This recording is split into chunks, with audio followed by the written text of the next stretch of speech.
Oh, my God. It's a three-pointer. Carolina wins it. The Tar Heels win it. The following is a presentation of the Tar Heels Sports Network. For the first time since the Elite Eight matchup with St. Peter's in the 2022 NCAA tournament, Carolina will face an opponent it has never played before. Big West representative UC Riverside visits the Smith Center tonight in the Highlanders' first trip to the state of North Carolina in their basketball history. There's some much more familiar opponents, names and teams like Tennessee, Connecticut, and Kentucky, all on the near horizon. So the Heels look to both win and improve tonight in the Smith Center against an unfamiliar foe. The Tar Heel Sports Network's coverage of the first meeting between UC Riverside and Carolina starts right now. Baycott dribbles in hard, kicks it to Cadeau, extra pass to Ryan, left corner three, count it. It's going to go hard and turns it over, intercepted by Ryan. Cormac Ryan, the other side, bounce pass to Ingram, count it in the foul. Whips it right corner, Ryan, pump fake, now he'll take it and make it. Three-pointer for Ryan. Drive by Davis, out to Withers, pump fake for three, drives to the cup and finishes with the left hand through contact. Cadeau between the legs, drives left of the lane, gets to the rim and flips it in. Tough finish. Harrison Ingram with the rebound for Carolina. RJ Davis, pitch ahead to Ryan, right back to RJ, three ball, you know it. Jitterbugging around, sends it out to Harrison Ingram. Shot clock down to 4. Ingram spins into the paint, gets to the rim and finishes with a man-side shot. Trimble moving quickly, goes underneath on the baseline. Left corner, Ingram, three ball, yes sir. Tar Heels break the pressure, it turns into a dunk. Cormac Ryan, two hands from the left side. Strong rebound by Rob Landry up in the air, weak side. He'll push it front court, protecting the ball. Rob's going to fire one for three. Oh, he banks it in. Center square for three. Shot clock down to 6. Davis drives to the baseline. Out to Washington. He'll pull a triple. There we go.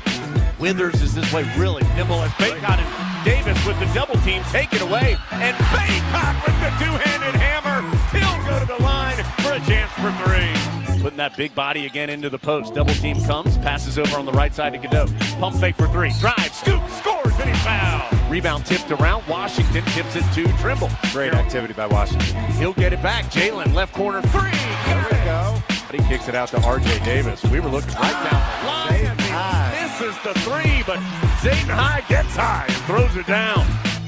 Driving, oh my gracious, Jalen Withers swats away the attempt by Pickens. Meanwhile, Trimble, oh my goodness, a two-handed flush. That's a poster, baby. There's the athleticism we're talking about. That was awesome. That is 15 as there it is. Armando for three. Hit the straight-on triple.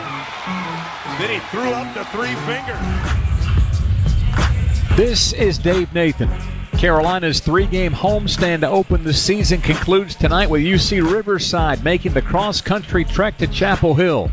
Jones Ains will have the call of this evening's contest. Dave, Armando Baycott has been dominant in the first two games of the season for Carolina, averaging better than 23 points and 16 rebounds in the two games so far. The veteran big man looks to continue his quality play this evening against UC Riverside. Talk about quality play from a big man, Tyler Zeller, the 2012 ACC Player of the Year and a member of the 2009 National Championship team. Thanks, Jones. It's great to be here. I'm excited to join you and talk about Carolina basketball. Hopefully we can get a great win tonight and get prepared for the Battle of Atlantis. We've got all those storylines on the Reed's Jewelers pregame show. Plus, Mac Brown previews tomorrow's football game at Clemson. We'll bring you interviews with head coaches Hubert Davis and Mike Magpeo. Tyler Zeller and Adam Lucas answer your questions about the Tar Heels, and we'll check on scores from around the country, too. All of that more is coming up as we count you down to tip-off between the Tar Heels and Highlanders from the Smith Center in Chapel Hill. This is Carolina basketball from Learfield.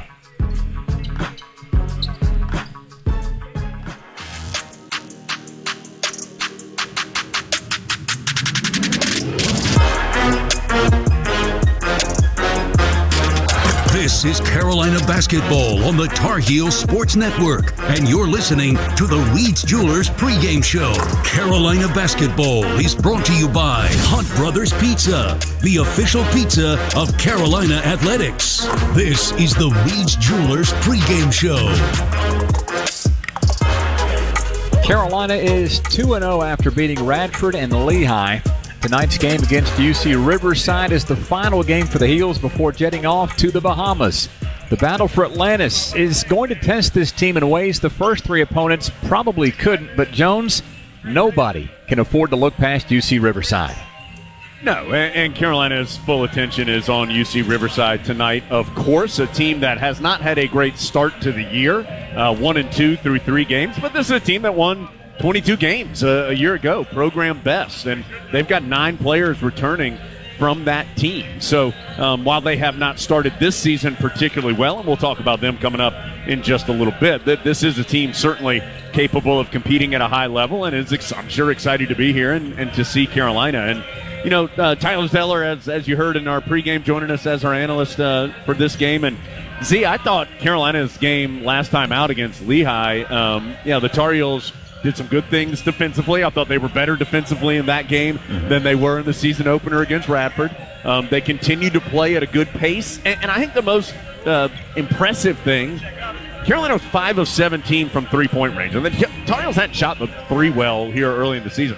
They don't win that game by 22 last year if they're 5 of 17 and they take more than 17 last year if they're struggling. So this team has some different ways to be able to score, and you look at it, they're in that game, they're plus 22 in the paint, plus 12 on second chance points, plus 14 on fast break, plus 20 at the free throw line. That's Carolina basketball, those type of numbers. I agree. I think it all starts with Baycott, him having 22 and 20. Early in the year last year, he struggled to get those huge numbers. Yeah. He's been able to establish himself in the paint as he did later in the season last year, and everything just kind of revolves around that. Once they have to focus on him in the post, the three opens up, and then our guards do a great job of getting downhill, and this year we got some great shooters who have knocked him in. I mean, even Ryan hasn't made a lot of shots, but he's been known for that at Notre Dame. So we got some guys who can shoot very well, just haven't quite put it together, and I'm excited as they continue to grow throughout the season. And Dave, it seems to me like, and just this is totally my opinion in talking some to Coach Davis and hearing him talk, and just it seems like he feels pretty confident that offense is going to be there for most of the year. I mean, Carolina scored 90 points last game, even with some poor shooting, particularly from three. He has really honed in on defense and rebounding. He feels like if the Tar Heels can do those two things, they have a chance to be really, really good. Well, the rebounding is taking care of itself. The Tar Heels are out-rebounding their opponents by an average of 12 per game. And then, Jones, back to your earlier point about the offense, I think it's pretty safe to say the 14.5 assists per game that the Tar Heels are averaging are leading the Tar Heels to shoot almost 50%. That's a big uptick from last year. Yeah, and that number was not as good in Game 2 as it was in Game 1. I believe it was 18 assists in the first game and just 11 in the second. But, see, the ball movement was still there. It was just some open shots that didn't go in. That's been a big focus for Carolina this offseason, is moving the ball better, crisper, and giving up good shots for great shots. I think it's a small sample size, and Carolina's been more talented and will be more talented tonight than the team they're playing. But we have seen that from Carolina so far. Absolutely, and tonight will be a big test of that. UC Riverside likes to play what we call a deep drop. The center won't leave the lane, so those shots are coming off the pick and roll with no passes will be open, but we got to make sure we move the ball around, get good shots, create a lot of opportunities for everybody. This is the Reed's Jewelers pregame show. Again, Dave Nathan, Jones Angel, Tyler Zeller here in the Smith Center getting you ready for the Tar Heels and UC Riverside. Jones, there were a couple of little injury hiccups in the exhibition game, and then coming out of that first matchup, the Tar Heels played with the entire deck of cards against Lehigh, and just eyeballing things going through warm-ups. It looks like Carolina will have the full deck of cards again tonight. Yeah, the only player not available tonight is Rob Landry, Tar Heel walk-on from Greensboro. Rob is in street clothes tonight. Obviously, Rob not traditionally getting in the game super early. He did come in and have actually his first points as a Tar Heel last time out when he banked in a three. But so Rob not available tonight. Everybody else is. Just taking a look at Paxton Wojcik as well. Remember, he took that elbow before the first game. He's worn that headband to cover up the stitches from that cut. He's headband-less, at least in warm-ups tonight, and has a fresh haircut too. So I think he may be good to go from that perspective. One other thing, though, Dave, that is of interest, is maybe not on the injury report, but it's certainly relevant in our Duncan uniform report later on. Carolina is actually going to wear its road uniforms today. It's wearing the Carolina blue. And the reason for that is UC Riverside changed its apparel provider this year and the road uniforms haven't come in yet. So even though they've played, this will be the third of their 4 games that they've played on the road. They're going to wear white tonight because they don't have any road uniforms. So Carolina's going to wear its road unis and UC Riverside in the homes, at least for tonight. It's not anything. Carolina's not trying anything crazy. It's just they're trying to help out the visitors this evening. All right. Hopefully we get used to that sooner rather than later. Hey, one final quick thought here for Tyler, and that you played on a bunch of deep teams throughout your career at Carolina. It remains to be seen just how deep Coach Davis wants to go, and we'll get deeper into the season. But when you've got 8, 9, 10 guys that look like they can play for the Tar Heels, how important is making the most of your minutes in a setting like this? Extremely important. Obviously, when you go in a game up 20 points, it's easy to just kind of settle in. All right, the game's over and all that. But those are the most vital points or minutes for those guys, because it's really their chance to compete for 3, 4, 5 minutes at a time. A lot of times later in the year, you may only be in for 2 or 3 minutes, and that's a really hard role to have. But this is kind of that time where you can establish, all right, he's got a little more he can show us. Or, if you don't do a lot, then you may lose some minutes at that time. So a great opportunity for some of the young guys, guys who aren't starting, to be able to try to establish themselves and get them steal a couple more minutes for themselves. All right, Carolina, UC Riverside, the main event tonight in the Smith Center. We'll pump the brakes for just a moment. We'll come back and discuss the Highlanders. This is the Reach Jewelers pregame show from Learfield.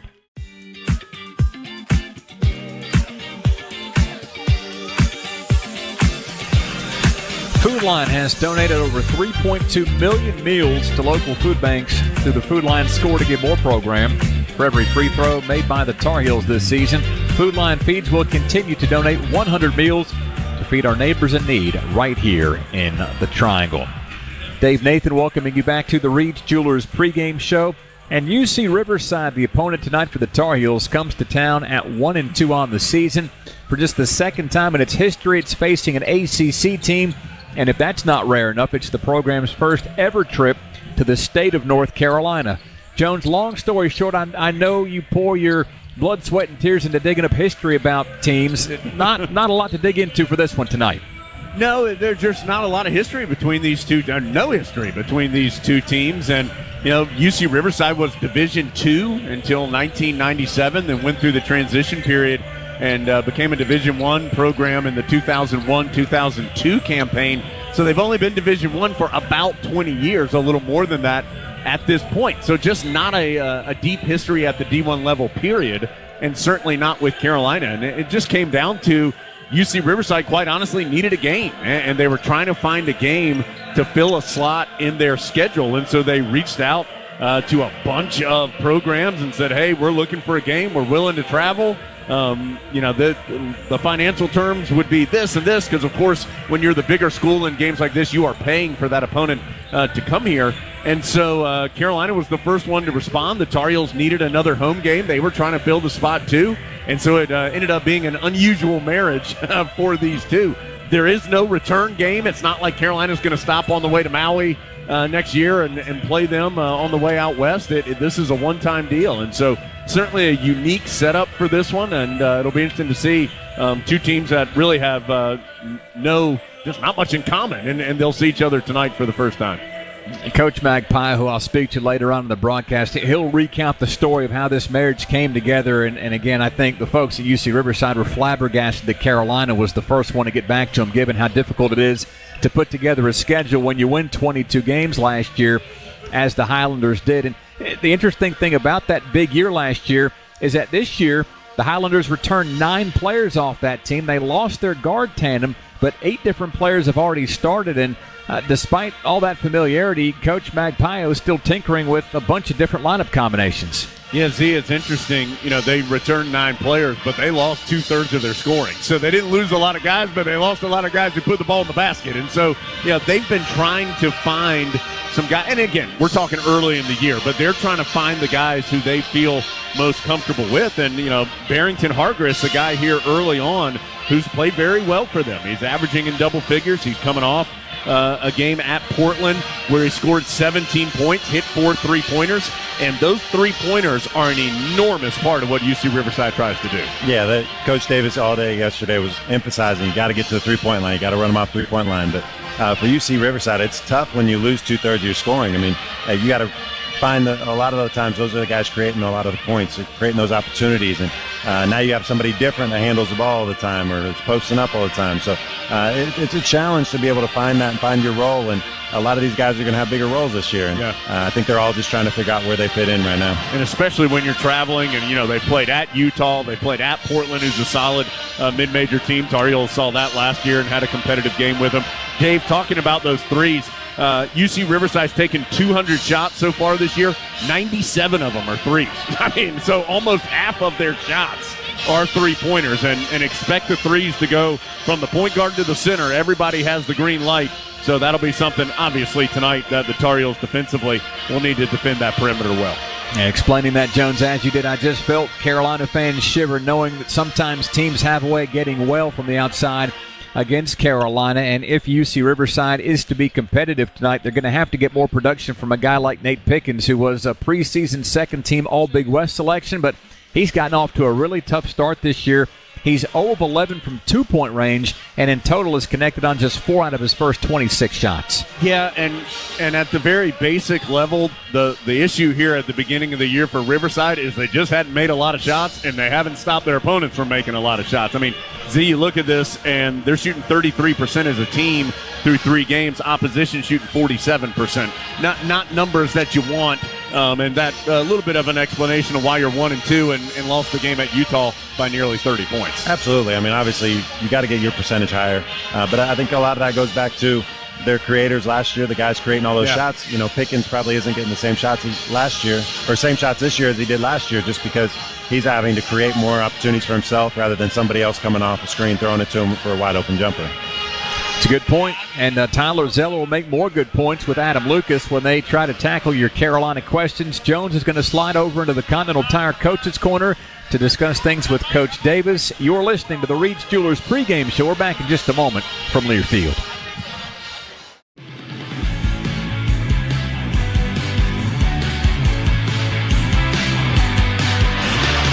Tonight's pregame show is brought to you by Reed's Jewelers. The official Reed's Jewelers tip-off time is 8:05. Reed's Jewelers, your home for fine Swiss timepieces, beautiful diamonds, and the world's most luxurious jewelry brands. That's Reed's Jewelers, trusted with life's moments. Visit your local Reed's Jewelers or Reeds.com.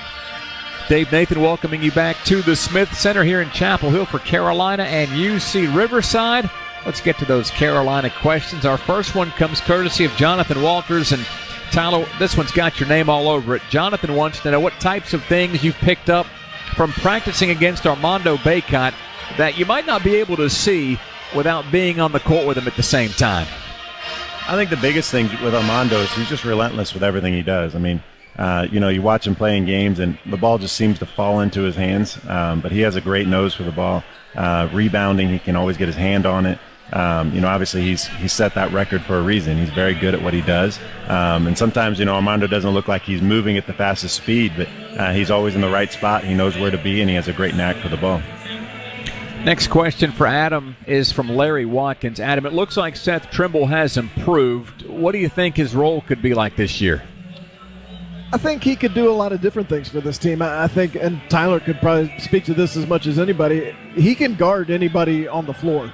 And I think that makes R.J. Davis better every single day in practice. So there's going to come a day where Hubert Davis needs to bring somebody off the bench to slow down a perimeter guy who's having a nice day. Seth Trimble is that guy. If he can take care of the ball and make some of the offensive plays that he made in the Lehigh game, I thought that was a really productive game for him, and the minutes reflected that. I mean, Tyler, it's kind of a luxury. Carolina's got multiple point guards, and he is one of those who it seems like has got some qualities that could make him an important piece. Absolutely. I think he's unique, too. On the defensive end, he can guard everybody, guard anybody, and makes it very difficult on him. And somebody can hit a few shots, you can put Seth on him. And to your point, offensively, if he can just find his own, be able to take care of the ball and just, get the ball in possession and then just be able to move through it, I think he can be a great asset to our team. He's so strong. It's nice to have a guy who you can bring off the bench and kind of lean on a guard who's having a hot shooting day or a point guard who's distributing the ball a lot. And he doesn't mind the contact and just give him a different look. It's a nice weapon to have. Especially, they're playing pick and roll. He's great at getting over it, great at getting into the guy. Whereas, RJ's has a little more trouble doing that. But, it gives a totally different look than the way RJ's going to guard people. And He's a great defender, and hopefully, if he can get the offense part of it together, he can be a great asset for our team. Tyler, just a closing thought on that. Seth Trimble going from freshman year to sophomore year, did you feel like you made any more improvement at any other point in time in your career than from year 1 to year 2 here at Carolina? No, I think that was, sophomore year was obviously not a great year for our team, but that progress was so much my freshman year. Having gone through the injury, but getting to play against Tyler Hansbrough every day my freshman year, and then knowing what it took after that championship run, that whole summer, I had to get stronger, I had to be on the court all the time, and so, the sophomore year I was able to kind of settle in, and then junior and senior year we kind of ran with it. That's Tyler Zeller and Adam Lucas answering your Carolina questions. I know Jones has some questions for Coach Davis, so let's send it his way into the Continental Tire Coach's Corner, brought to you by Continental Tire, the smart choice in tires for a dealer near you. Just go to ContinentalTire.com. The final game of the 3-game home stretch to begin the regular season is tonight against UC Riverside, and I'm with the head coach of the Tar Heels, Hubert Davis. We are inside the Continental Tire Coach's Corner. Coach, we spoke after the Lehigh game on Sunday. You said you were looking forward to getting some time this week for Carolina just to work on Carolina. What kind of things did you work on, and how was your team this past week? Well, I felt like we had a good week of practice. It's always important to have time to work on us and to change, to tweak, to pivot, to tighten the screws on things that we're trying to do consistently well on both ends of the floor. And I just I like the way that we have improved this week, especially defensively. I've been straightforward and direct with in regards to this year's team that defensively and rebounding the basketball, it's just going to be at the top of the list. And if we can get after it defensively, because we have the versatility and lineups and different ways that we can play, I think it can put us in a really good position to be really sound defensively. If we do that, that allows us to rebound and run and get out in transition where the way that we share the basketball, we're really good. I was going to ask you about rebounding. You had a big rebound advantage this past game. It was 52-31. How good of I know Armando's obviously an excellent rebounder, but how good of a rebounding team do you think this year's version of the Tar Heels can be? I think it can be great, and the job and the requirement of this year's team is to be great.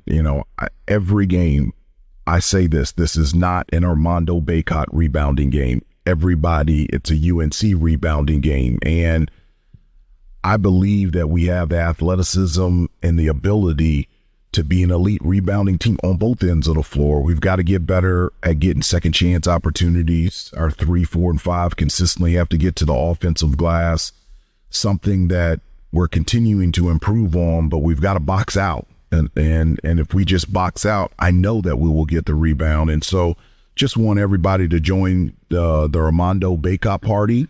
And, if you can rebound the basketball, take care of it, get after it on the defensive end, you're going to put yourself in a position whomever you play. Speaking of Armando, it's been a dominant start for him. He's averaging better than 23 points and 16 rebounds in the first 2 games. What were your conversations with him like leading up to this season to make sure that he was ready to be the best version of himself here in his 5th year at Carolina? Let's go. This is your last year. This is your last swing at it. And he's had a historical career that all of us want him to end on the right note. And there's a sense of urgency in him because he knows that there's no more years left here at Carolina. And so he wants to make every moment count. And, he came in this year in the best shape that I've seen him in the 5 years that he's been here. And when he's dominant in the post, that opens up everything for the entire team. And so I like the way that he's starting the season, and I want more of it every day. Coach, when you do have such an unfamiliar opponent, how do you try and familiarize yourself and your team leading up to a game?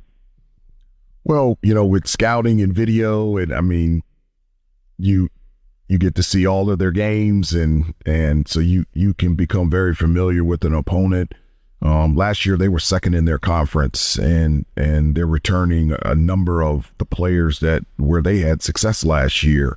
This is a team that loves to shoot the 3, and everybody from from their point guard all the way to their center, has the ability to hit multiple threes from the perimeter. So that's going to be a huge emphasis on us in terms of, in transition or in the half court. That being said, we still have to hold true to our principles in terms of being in the right spots to not allow points in the paint, and always say long shots equal long rebounds. And so our guards are going to have to box out and rebound the basketball and then allow us to get out in transition. And nearly half of UC Riverside shots already through 3 games are three-pointers. I was going to ask you about those long rebounds. How big of a challenge does that become when maybe some guys who aren't traditionally big rebounders for you need to be big rebounders in a game? Well, if you don't box out and you don't rebound, you don't play. So, that it's just a huge emphasis for us to limit teams to one shot every possession. And you work so hard defensively. The fun part is to go into the offensive end. And in order to do that, we have to get the ball. And so, all the guys understand the importance of rebounding, how it plays into our overall team success. And whether it's a layup or a three, it's important for us to make contact first and box out and rebound the basketball. And if we can control the boards, we feel like we're in a good position, whomever we play. Tonight it's UC Riverside, the Highlanders, second Highlanders that the Tar Heels have seen in the first 3 games. Coach, as always, thank you for your time and best of luck. All right, thanks, Jones. I appreciate it. Take your Tar Heels tailgate to the next level with a new Honda. See your Honda dealer of the Carolinas today. Jones, my key for this one, it's production off the bench. Let's see if the reserves can stuff the stat sheet. Yeah, I'm just going with defending that three-point line. We've talked about it. Almost half of Riverside's UC Riverside shots are threes. Z, they're going to shoot them. It's just, can Carolina make it a challenge for them to hit them from the outside? Yeah, and I'm going to go with rebounding those long shots. Kind of piggybacking off of Coach Davis. Going to be long rebounds. We needed our guards to get a lot of those rebounds that they wouldn't traditionally get.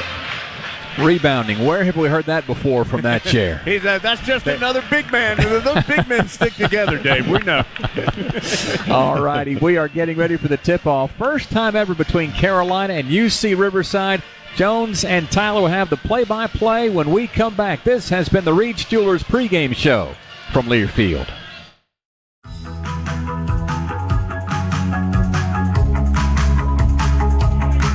Lights are off in the Smith Center. Time for the starting lineups here in Arena. We're going to go through those starting lineups in a moment as well. But first, let's get to the Duncan uniform report. Time to get back to buzzer beaters, blocks, bounce passes, and most of all, Duncan. Welcome back, Tar Heel fans. America runs on Duncan. And as we said, that is a story tonight. I mean, the Duncan uniform report is always key, but it is a bigger story tonight than normal because the Tar Heels wearing their road blues tonight at home. After some research, we have only found, and big thanks to Steve Kirshner, the ace SID for Carolina, for helping to find this, 3 previous times, at least in recent history, that Carolina's worn blue at home. The 2020 game against Duke, remember that's when those 2 teams were wearing some kind of not super attractive alternate jerseys that particular night. There was a blue out promotion in 2013, New Year's Eve 2013 against UNCW. And then a ACC Big East Challenge game on December 6, 1990 against UConn that Carolina wore blue at home. So it doesn't happen very often. Again, they're doing it tonight because UC Riverside only has white jerseys right now. They're still waiting. They got a new apparel company still waiting on their road unis. So they're wearing white tonight. Carolina wearing the blue. The Carolina blue tops and bottoms, white numbers and letters, and Argyle down the side. UC Riverside is in the white with navy blue and gold numbers, letters, and trim on the chest. UC in gold, and then Riverside in navy blue. So, an extensive Duncan uniform report tonight. Let's get to the starting lineup presented by Coors Light. Coors Light made to chill, an official beer of the Tar Heels. We'll start with Riverside. They're 1-2 through 3 games, their 3rd consecutive road game. Their backcourt will be 6'1" redshirt sophomore Isaiah Moses. He was a first-team junior college All-America a year ago at the College of Southern Idaho. He's joined by who is their leading scorer through 3 games, Barrington Hargris, averaging better than 12 points per contest. Up front, Kyle Owens, a 6'8" graduate transfer from Montana, originally from Calabasas, California, averaging 6.5 points per contest. Also up front, Will Tattersall, a 6'7" senior from Australia, 5 points per game, a team-high 4.7 rebounds so far this season. And the fifth starter, Ben Christie, a 6'11 junior, also from Australia, averaging 8.5 points per game. The head coach of Riverside is a UC Riverside alum, graduated in 2001, Mike Magpayo, in his fourth year. For Carolina, the Tar Heels come in 2-0, wins over Radford and Lehigh. Hubert Davis in his third year at his alma mater. He has won nearly 69% of his games so far in 2 seasons, plus a couple games. Heels not changing the starting lineup from what we've seen the first 2 contests. That means you'll have R.J. Davis and Cormac Ryan, the Notre Dame transfer, in the backcourt. Davis coming off a 22-point performance last time out. See if Cormac Ryan can get going. He's just 3 of 10 from the three-point arc so far, 5 of 15 from the field through 2 games. Paxton Wojcik, 6'5 graduate transfer from Brown, averaging just 3.5 points. He's only taken 4 shots in the first 2 games. Harrison Ingram, the 6'7 junior, the Stanford transfer, originally from Dallas, is playing well here early. 13 points, 5.5 rebounds per contest. And Armando Baycott, 6'11 graduate student from Richmond. Armando, just a scant 23.5 points, 16.5 rebounds in the first 2 games. After his 22-point, 20-rebound effort against Lehigh, he was named the ACC Player of the Week, the USBWA National Player of the Week, and the Lute Olson Award National Player of the Week as well. The officials tonight, Roger Ayers, Justin Porterfield, and Isaac Barnett. It will be Mr. Barnett to stand in between Christie and Baycott to toss it up. And Tyler, just about time to do it. Excited to get going here in the Smith Center. Yeah, super excited. I'm excited to see if Armando can continue to dominate the paint the way he has been so far, and hopefully some of our shooters can make some great shots tonight. You know, Christie is listed at 6'11". He's got some good size to him, the native of Australia, and he can step out and hit some shots. So that'll be a tough assignment tonight for Baycott, who wins the opening tip. He'll slap it into the backcourt where Wojcik has it. He hands off to R.J. Davis, and here we go. Carolina moving right to left as we see it here courtside in the Smith Center for the first possession of the ball game. Ingram on the left wing will hand off to R.J. Davis, still outside the arc. He'll push it over on the right side to Cormac Ryan, guarded by Tattersill, drives, sends it out to Ingram. He's backing in, left of the lane, gets deep into the paint. His turnaround hook shot is good. He used that big body to get deep. Great patience for Ingram being able to get inside and put his weight in there and be able to make a hook shot. I mean, he's put together now. 6'7", 235, said he's in the best shape of his life as a pick and roll and a foul as Christie caught the pass and went to the basket. Let's see who the foul's on. It's going to be on Ingram. He and Baycott were both there. Baycott had showed out on the screen and was rolling back down to defend, and Ingram came to help him just a little late. Ingram, the only person on the weak side. They put him in a tough spot. He's trying to guard his guy on the three-point line as well as help on the roll. Got his hand caught in the cookie jar. Yep, first free throw from Christie. That's his first attempt of the season, and it pops out no good. He's a transfer from Incarnate Word. He's played for the Australian U17, U18 national team. So a guy who has plenty of experience at different levels, and he makes the second free throw to make it 2-1. So the foul on Ingram early. He has Carolina's bucket and the only foul called so far. Aggressive defense by Riverside as Davis goes around the screen, pulls up at the left elbow, no good, and the rebound belongs to Tattersill and the Highlanders. They'll come the other way. Isaiah Moses got a white headband along with the full white uniform for Riverside, wearing the home jerseys tonight. Carolina, for just the 4th time in recent history, wearing the blues at home. Tattersill in the left corner. Long pass out to Christie. He'll fire the 3. It was online the whole time, and he drops it home to give the Highlanders the 4-2 lead. A tough closeout for Armando, guarding a three-point shooter. Obviously something he's not completely used to, but hopefully he can get out and cover for him. Yeah, a long way to go to get to him. Cormac Ryan kicks it over to Ingram. He'll try and answer the 3. Spins out from the left wing. Rebound to Riverside. Here comes Isaiah Moses heading the other direction. 4-2 early on. UC Riverside with a 3-pointer and a free throw. Carolina has 1 bucket thus far as well. Moses back to Christie. Baycott that time didn't let him take the 3. Sends it out to Hargress. His drive and pitch back to Christie. He'll send it on the right sideline to Hargress. Shot clock down to 8 as UC Riverside resets out to Moses.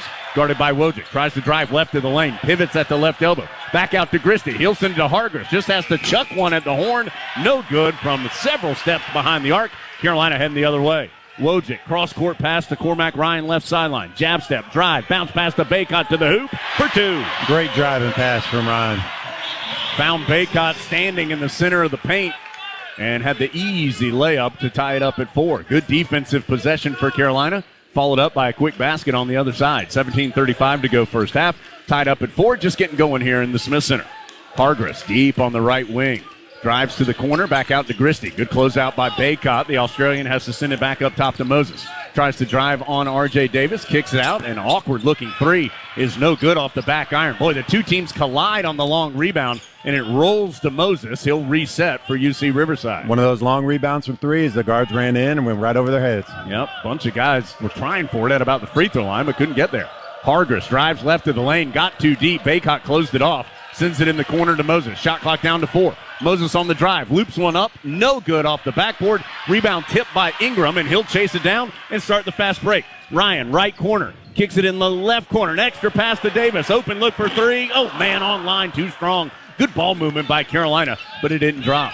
Tar Heels send Cadeau and Washington Z to the table. Yeah, great pace getting the ball up the floor. I like how quickly we're getting it up and hopefully continue to push that pace. 4-4 the score as UC Riverside gets it in the post. It's Owens on the low right block against Wood. Ooh, lowered his shoulder, and that is going to be a charge as Owens dropped his shoulder into Wojcik and dropped Wojcik to the deck.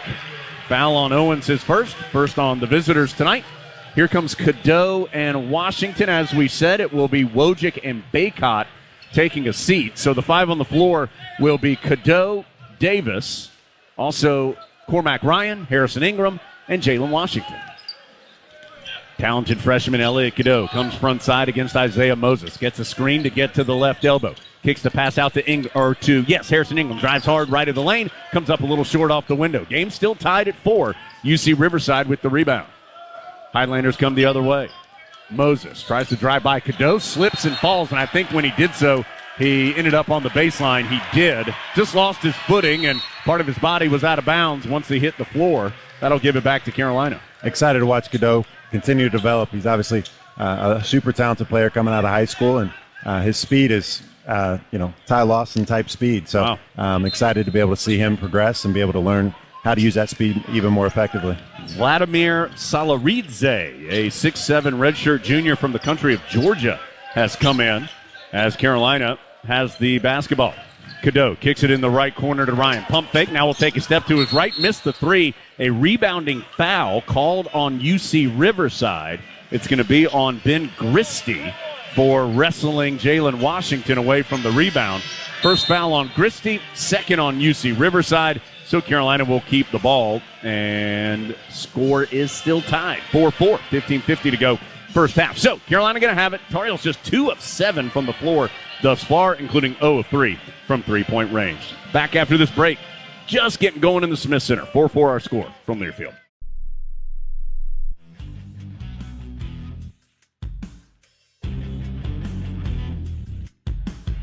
Back in the Smith Center, 15:50 to go first half. Not a lot of buckets so far, just 4-4 our score. Tonight's broadcast brought to you in part by Allen Tate Realtors. Whether you're buying, selling, relocating, or seeking financing or insurance, Allen Tate can help. Allen Tate Realtors, the #1 realtor in the Carolinas with more than 70 local offices and a proud partner of Carolina Athletics. Z, these Lenovo stats, not real pretty so far. Riverside 1 of 5 from the floor. Carolina's 2 of 7. And the game knotted up at 4. Tar Heels will have the basketball due to the rebounding foul before the break. Yeah, I haven't made a lot of shots yet, but I love how quick we're pushing the pace. Riverside, obviously, I don't know what their pace is, but if we're playing that fast, it's going to be hard to keep up with us, and hopefully we can wear them down. We like to play 8, 9, 10 guys this year, and it'll be interesting if they can keep up with our pace throughout this whole game. Tar Heels 0 of 3 from 3, but R.J. Davis's was wide open. Cormac Ryan's was wide open. It just didn't go in, but I think the Tar Heels happy with those shots. Yeah. And it just didn't drop. It'll Great be look so far. Yeah, Elliot Cadeau to throw it in. He gives it to Cormac Ryan. Misses Another the one. corner 3, but hustle rebound by Jalen Washington on the baseline. He'll reset it out to R.J. Davis. Gets it to Washington. He's well outside the post, so he faces up right of the lane. He's going to go hard at Christie. Cut off there, sends it back out to Davis. Shot clock down to 6. Davis drives to the baseline. Out to Washington. He'll pull a triple. There we go. Great shot, Jalen. Making a bunch of them in warm-ups, and great to see him finally hit one. That's his first 3 as a Tar Heel. He was 0 of 7 last year, but he can hit that shot. and comfortably stepped into that one to make it 7-4. Preseason, he was shooting great in practice, finally able to hit one in a game. Down low to Christie, blocked away by Washington. Here comes Carolina the other way. R.J. Davis right side. Dribbles all the way into the corner. He's going to have to slow it back up. Good job by Riverside getting back defensively that time. He'll swing it to Ryan, now to Davis. Attacks left of the lane, right to the cup for the left-handed layup. Great screen by Jalen Washington, be able to open him up and be able to turn that corner. 9-4 our score, 14:48 to go in the first half. Carolina's spurted off 5 straight here to take the 5-point lead. 18 on the shot clock for Riverside. It's Hargress. Kicks it out to Christie, tried to hand it off. Carolina defended well, so it sends it over to Nate Pickens, who's in the game for the first time. Still on the perimeter, it ends up again to Hargress straight away, trying to dribble his way and dance his way past Ryan. Gets to the rim, but misses the shot. Rebound slapped around, ends up to Riverside, and shot clock horn went off. I don't think the shot at the rim touched, or the shot on the drive touched the rim. I don't think it did either. And that's why the clock didn't reset. And missed the rim by about 6 inches 3 times. But that's going to be Carolina's basketball. Washington, after a good couple minutes, is going to check out, and Baycott comes back in. So Carolina 9, Riverside 4, and the shot clock violation gives it to Carolina. Tar Heels on a 7-0 spurt in total to have this 5-0 lead. Ingram left of the lane, drives hard on the baseline. Cut off, lost the basketball, gets it back, whips a pass out to Cadeau. Extra one to Ryan. He's going to drive on the angle right side, gets to the rim and scoops it home. Great shot, fake and drive, being able to get past the guy. Being a great three-point shooter, he's able to get him off his feet. 11-4. It's a 9-0 Tar Heel run. They're up by 7. Hargress able to work his way by Cadeau. Dumps it into the paint. New player in is Jalen Martinez, and Martinez hooks it home. UNLV transfer, stops the run. It's 11-6. Carolina by 5. Tar Heels on the offensive side. Cormac Ryan over to Cadeau on the right wing. Jab step, drive, hangs in the air, banks it center square for 2. Showing a little bit of that speed with a jab fake and being able to beat his guy off the dribble. It's a couple times Carolina has made a nice fake on the perimeter and gone to the hoop. Jalen Withers going to come to the scorer's table, as will Seth Trimble for the Tar Heels. Carolina leading 13-6. On the perimeter, front court is Pickens, guarded by Cadeau. Drives left baseline, drops it off in the paint to Salaridze. He'll send it back out to Hargress, who hits the 3. Hargress has been good for him so far. He's been their leading scorer coming off the bench till tonight, and I think he's somebody we got to watch out for tonight. Yeah, he was 7 of 14 from 3 in the first 3 games, and he drills that one. Cadeau got to get front court. He was a little slow moving front side, getting the call from the bench, but he gets front court in time. 13-9 after that three-pointer was made. Baycott isolated in the post. Now a double team comes, sends it out to Ingram. He's open for 3. Yes!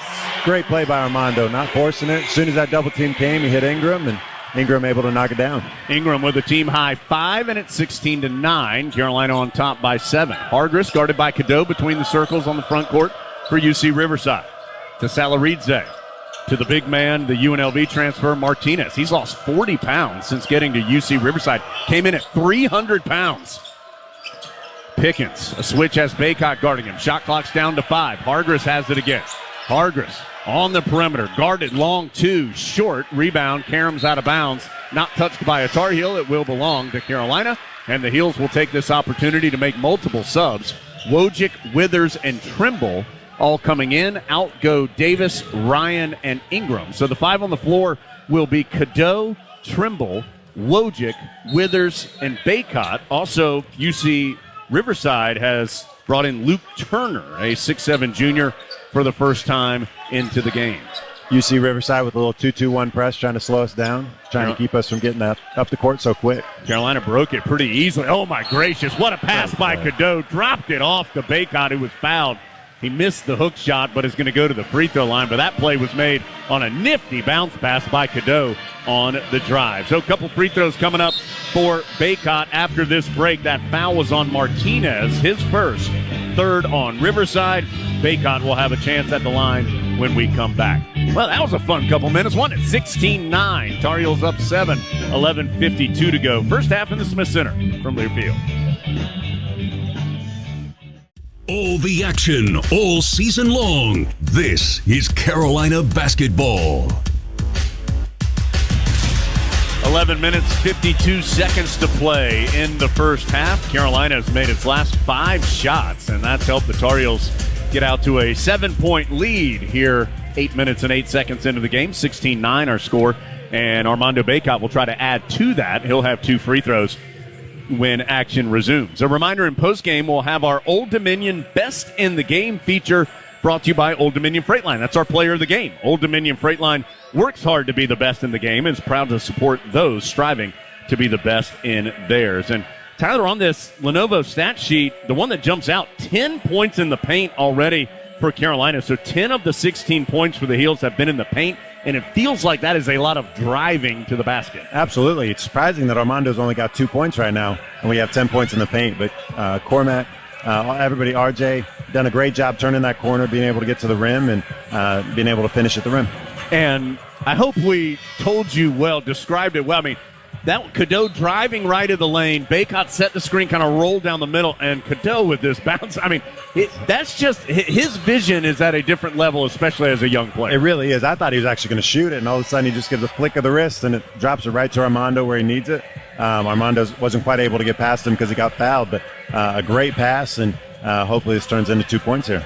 So Bacot to the free throw line. These will be the first free throws of the game for the Tar Heels, and free throw line's been a big weapon for them here early in the season. Through 2 games, the Tar Heels have already shot 51 free throws in their first 2 contests, and Bacot has been good at the stripe. He is, after you heard that one go right through the net, he's now 12 of 13 at the line, so he came in almost 92%. Small sample size, of course, but he gets there a bunch, and so good to have him shooting well at the stripe. And second one rattles in. I didn't jinx him. That's always a win. That's right. So if he can start making free throws, that's a huge thing, and it's obviously going to take his points per game up a couple points because he shoots a ton of them. Yeah, he's always been right around kind of 70-ish percent. If he could get that up, to high 70s or something, that would really make a big difference. Help us a ton.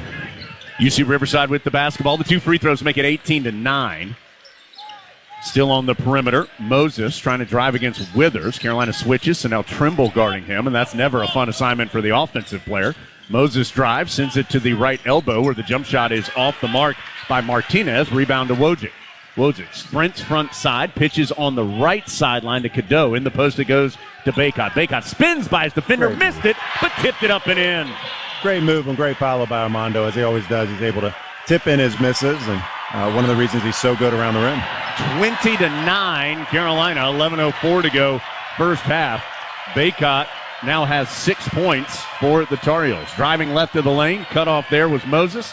Has to send it back out to Turner. Back over to Moses. Good job by Withers moving his feet. Almost forced him out of bounds. Moses able to save it to Salaridze. Salaridze, wild hook shot is no good. Offensive rebound, though, for Riverside. The shot clock did not reset, so they've got to take a quick 3. No good. Another offensive rebound by Salaridze, and the Tar Heels foul him.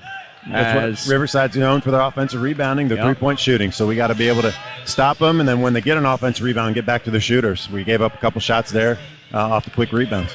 The foul was on Trimble with these new numbers. Trimble wearing 7 and Wojcik wearing 8, for example, numbers that were not available in the last several decades in college basketball.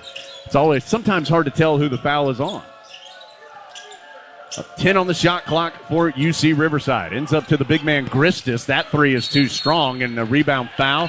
It's going to be called on Carolina again, this time on Jalen Withers. I think Withers had his arm wrapped around him trying to get him out of there. And again, it was the effort by Salaridze that drew the foul. So he has come in and provided a spark here on the glass for UC Riverside.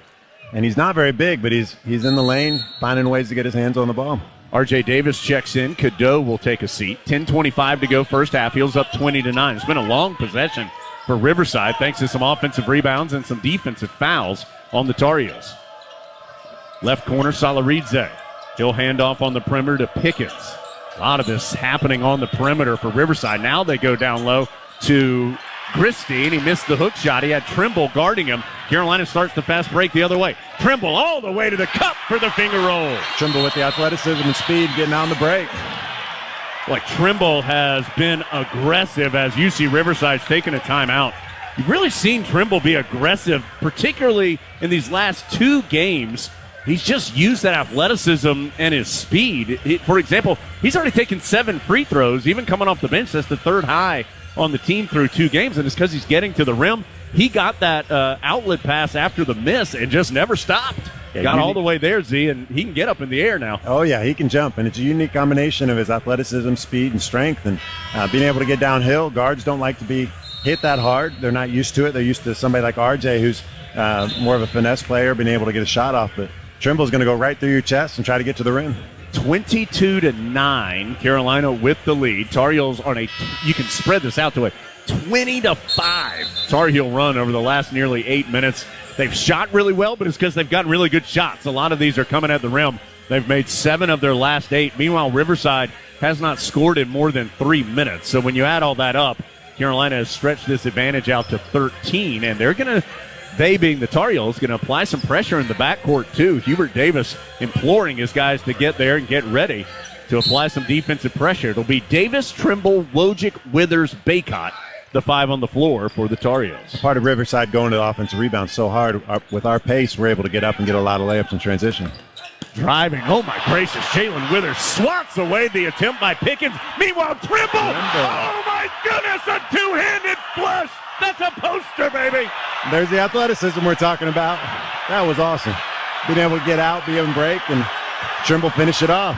Trimble hanging in the air and throwing it down from the left side. Hargress trying to get the other side for UC Riverside, and he's cut off by Withers. Has to send it back out to Pickens. What a finish by Trimble. Tar Heels force another turnover. Baycott, long pitch ahead to Wojcik. Misses the layup in transition. Had a lot of traffic behind him coming his way. 24-9 as Riverside will try a transition 3 short. Withers with the strong rebound. Here comes Carolina. Davis, pitch ahead to Trimble. Right back to R.J. Davis. Bounces in the post to Baycott. Goes into the spin cycle, lays it home, and draws the foul. It is all Tar Heels right now. I tell you what, Armando did not run the floor that well last year. He was getting out there, challenging for the rebound and being able to get down and post up, and then just went straight through the chest of the guy. Well, and Armando's lost a good 20 pounds or so, and you can tell. I mean, he looks like he's running the floor much better this year. And still being able to be just as strong in the post. Carolina making several subs. Withers and Wojcik out. Ryan and Ingram in. So it's going to be Davis, Trimble, Ryan, Ingram, and Baycott. 5 on the floor. 9:02 to go. That foul was on Kyle Owens, his second. Baycott to try to complete the three-point play. 26-9 the score here in the Smith Center, and Baycott drops in the free throw. So he has a team-high 9 points. That's the same amount that Riverside has. 27-9 our score.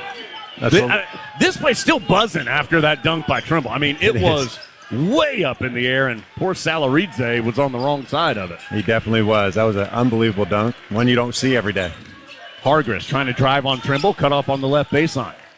Trimble, Withers is this way really nimble as Baycott and Davis with the double team take it away, and Baycott with the two-handed hammer. He'll go to the line for a chance for 3. Great trap by Baycott. He jumped the screen. They went to set a pick and roll. He jumped out on it, was able to pick the guy's pocket and just take off down the floor. That was Moses who got it taken from him and then fouled. His first foul, 5th on Riverside, and it is a dunking contest right now. There's nothing more fun as a center to be able to get the ball at half court with nobody in front of you. That's right, nobody. They don't usually let us dribble. Just go do it, right? Yeah. 29-9. Carolina up as Washington, I think, going to get Baycott if this free throw goes in, which it does. So Baycott, who has 12 points and 3 rebounds, is going to take a seat. He'll get a nice round of applause, and Jalen Washington will come back in. Before that steal, I was saying Trimble and Withers, not that others can't, but they are so good moving laterally defensively. Really gives Carolina some high-quality on-ball defenders. They can have a lot of different looks. They cover for a lot of other people's mistakes, too, which is a great thing to have as a teammate. Hargress, tough drive, and he finishes at the rim. Jalen Washington went over to challenge it, and Hargress was able to flip it over him for 2. Trimble, meanwhile, on the other side for Carolina, dumps it off to Washington. He'll try to hand off to Ryan on the right sideline, gets it done through some traffic. Ryan drives baseline. He's deep underneath, sends it out to Davis. Feet set, three-pointer off the front of the iron. No, Jalen Washington fighting for the rebound, and there may have been a foul called. Yeah, they called a push on him. Great effort by Jalen, just trying to get the ball, and even though he didn't have much of a chance, able to draw the foul. Yeah, foul's on Will Tattersall of UC Riverside, his first, and that is the 6th on UC Riverside. So the next one will have Carolina at the line for a 1-1. Trimble gets a big round of applause for his effort. And Zayden High, the freshman, has come in for the first time for Carolina. We'll set the 5 on the floor in just a second. Heels up 30-11. Ryan, open look for 3. Boy, an air ball. He has continued to struggle shooting. You can see it on his face that he's frustrated that he's missed a couple shots, as that one that he normally, he may not make it, but he doesn't airball it very often. He's 1 for 4 from the floor, including 0 of 3 from 3 in the ballgame to this point. But that is one of the few things that hasn't gone right. The Tar Heels running, dunking, stealing. It has been impressive, and the scoreboard shows it. That North Carolina Farm Bureau scoreboard reads 30 for the Heels, 11 for UC Riverside, 7:51 to go first half. Back with more after this from Learfield.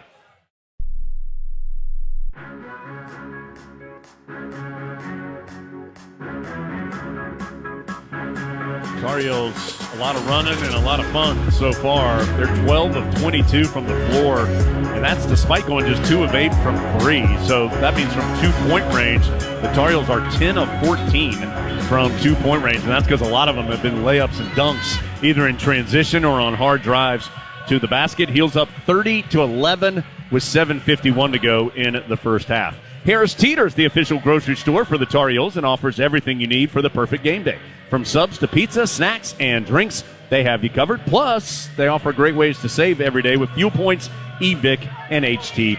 Visit harristeeter.com for more info. Tyler Zeller joining me, Jones Angel. Tyler, what has stood out to you? Carolina's been running and dunking and stealing, and it's been an open court game, which has played to their strengths. It's a 17-2 run now for the Heels. What stood out to you? I think the biggest thing for me is the defense. We've done a great job. They're trying to get a lot of three-point shots, a lot of pick and rolls, a lot of pick and pops, which for our bigs is unique. And then from that, they're going out the offensive boards hard, which we've struggled a little bit. But once we get the ball, we're getting out, getting great shots at the other end. Like you said, dunks, layups, and threes, which have been great. Rebounds are even at 11-11, so that is one area I'm sure Hubert Davis would like to see his team pick up a bit, but up by 19 with 7:51 to go in the first half. New player in for UC Riverside, Caleb Smith, a 6'8 redshirt freshman from Rancho Cucamonga, California, is in for the first time. And Riverside has the basketball. Tar Heels have Davis, Ryan, High, Ingram, and Washington. Tar Heels trying to double up on the perimeter. Nice job by Riverside breaking it and ending up with a left corner 3 from Tattersall. Good job there by the visitors, getting an open look as Carolina got aggressive defensively. Looked like they were ready for our trap and unfortunately able to beat it. RJ Davis had the ball tipped away by Moses, goes back to get it at the timeline, dumps it in the post to Washington. His little spin shot on the right baseline, no good. Zayden High keeps the rebound alive between 2 players from UC Riverside, but eventually belongs to the Highlanders. And Zayden didn't get that one, but he is great at getting his hand on it and being able to keep a lot of those balls alive.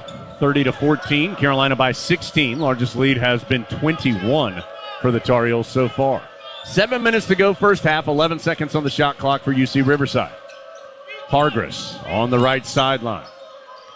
Sends it back out after the drive, and the long three-pointer is missed by Martinez. RJ Davis way up in the air for the defensive rebound. He'll send it to a trailing High in the front court. Left sideline, the pass goes to Ryan. To Washington, left of the lane. Jalen, jab step, pulls up for the jumper. That one's good. Much more in control on that shot. I think the first one is a little rushed. Looked a lot better. Washington's hit a 3 and a mid-range jump shot so far. He has 5, and it's 32-14. Moses trying to drive by R.J. Davis, stripped as he goes up, and I think it touched Moses last. After Davis stripped it, it did. So it'll be Carolina basketball. I think Washington was going to block that anyway if he got it off. He had the whole backboard covered there. You know, UC Riverside came into this game averaging 6 turnovers a game. That is their 6th already in this game. Carolina's been very aggressive defensively and gotten some free possessions out of it as R.J. Davis coming front side. He's just going to pull up for a long 3. It's short. Never passed it. He was just being hounded by Hargress, and so he just wanted to elevate and shoot. Not a shot that I think Carolina, not the best shot Carolina could have got. I'm sure Coach Davis is going to be real excited with that one. Pump fake, and now a 3 dropped home by Nate Pickens. Nice job by him to cleanly strip the net. Tar Heels the other way. Cormac Ryan, a quick drive, leaves it in the paint to, I think, Washington. We were getting blocked off there by Coach Mac Pio for UC Riverside, but the foul is going to send Jalen Washington to the free throw line. Good penetration again by Ryan. He drew a lot of attention, And then gracious. That was big old Jalen Martinez, the former 300-pounder that just body blocked Washington. And Jalen did a great job catching it, trying to go quick. Martinez just met him there, and he outweighs Jalen, so he won that battle. These will be 2 shots for Washington, and the first one is good. So he has 6 points. Jalen Washington already has 6 made field goals this year. He made 6 in the last 13 games last year. So he's getting some more playing time, and he's developed, and the numbers show it. It's great to see. He seems like he's much more comfortable this year. Hopefully it'll continue to get even more and more comfortable and make bigger plays. Second free throw, no good, but Riverside loses it in transition going the other way. Here comes Carolina. Cadeau checked in during those free throws. He has the basketball. Lost it for a moment, able to recover, sends it in the left corner, and Ingram airmails a 3 too strong. UC Riverside out of the scrum with it. 33-17. Tar Heels have led by as many as 21. Currently a 16-point lead with 5:22 to go in the first half. Hargress around a screen, drops it to Gristy, the big, tall Australian who's got an inside-out game. He'll hand off to Pickens, guarded by Cadeau. Tar Heels switch it. Cadeau now guarding Hargress, cuts him off on the drive, back out to Gristy. He'll try the long 3 off the front iron. Good box out by Zayden High, allows Ingram to go get the rebound. Ingram, front side quickly, leaves it for Davis, right back to Ingram, left sideline. Putting that big body again into the post. Double team comes, passes over on the right side to Cadeau. Pump fake for 3, drive, scoop, scores, and he's fouled. There's that speed we're talking about. Shot fake, 1 dribble. Not many guys can get to the rim with 1 dribble from 3-point line. Foul is on Nate Pickens, his first. And Cadeau will have an opportunity for the 3-point play. Here comes Jalen Withers back into the game. He'll replace Zayden High. So the Tar Heels have Cadeau, Davis, Withers, Ingram, and Washington as the 5 on the floor. Well, hold on. Here comes Baycott. Armando's going to get Jalen Washington. So Washington out, Baycott back in. Riverside making a sub as well. Salaridze returns after some quality minutes early in the game, and Caleb Smith will check out. 4:51 to go first half. Carolina 35. Stays that way. Cadeau now just 2 of 6 on the free throw line here early in the season. Missed that one strong. So 35-17 the score. Carolina by 18. Largest lead has been 21. Pickens on the left wing. Back to Hargress. Tries to drive right of the lane. Nothing there. Sends it back over to Pickens. 12 on the shot clock as he backs up on the left wing. To Gristy in the left corner. Right back to Pickens. He'll send it back to Gristy. The pass on the left wing again. Hargress still outside the arc. Trying to drive in. His pass tipped away by Withers and tipped into the hands of Davis. Carolina on the fast break. Davis to Cadeau. Back to Davis. Now to Ingram. His shot comes up short from left of the lane. Tar Heels just got a little too condensed there on the fast break. They're kind of popping the pass, but all together. Passes from about 3 feet away. Yeah. 4:04 to go first half. 35-17. Carolina has played a high-quality first half here in the Smith Center. Gristy will try the pick-and-pop 3. No good. R.J. Davis fights hard for the rebound between a couple of players from the Highlanders. They're going to keep trying to force Armando to close out on Gristy and just see if he can continue to cover out on the floor. Boy, Baycott was in a triple team on the low block on the offensive side and had it knocked away. Tar Heels quickly got down the floor and got it to him, but he couldn't score because of all the traffic. Still 35-17. Hargress out to Gristy. He'll try another 3, and that one's good. Armando's actually done a great job closing out on him. He shot a bunch of 3s here, so hopefully he continues to get through there. Riverside has made 7 field goals. 5 of them have been 3s. 35-20, Carolina by 15. R.J. Davis straight away between the legs dribble. He'll try a step-back 3. No good. Hits the deck, but Ingram chases down the rebound. Great hustle. Saves it all the way to Cadeau. In the right corner to Withers. Extra pass to Baycott. Just muscles to the rim. Missed it, but keeps fighting, and he draws the foul. Boy, it has been physical in the post. The foul is on Salaridze, his first. 9th on UC Riverside. Baycott will have, I believe they said he was in the act of shooting, tipping it up and in. So at minimum, we'll have a 1-and-1, but I do think it's 2 shots when we come back. 3:02 to go, first half. Carolina 35, UC Riverside 20. And Tar Heels up big. Back with more after this. 3:02 to go from Learfield.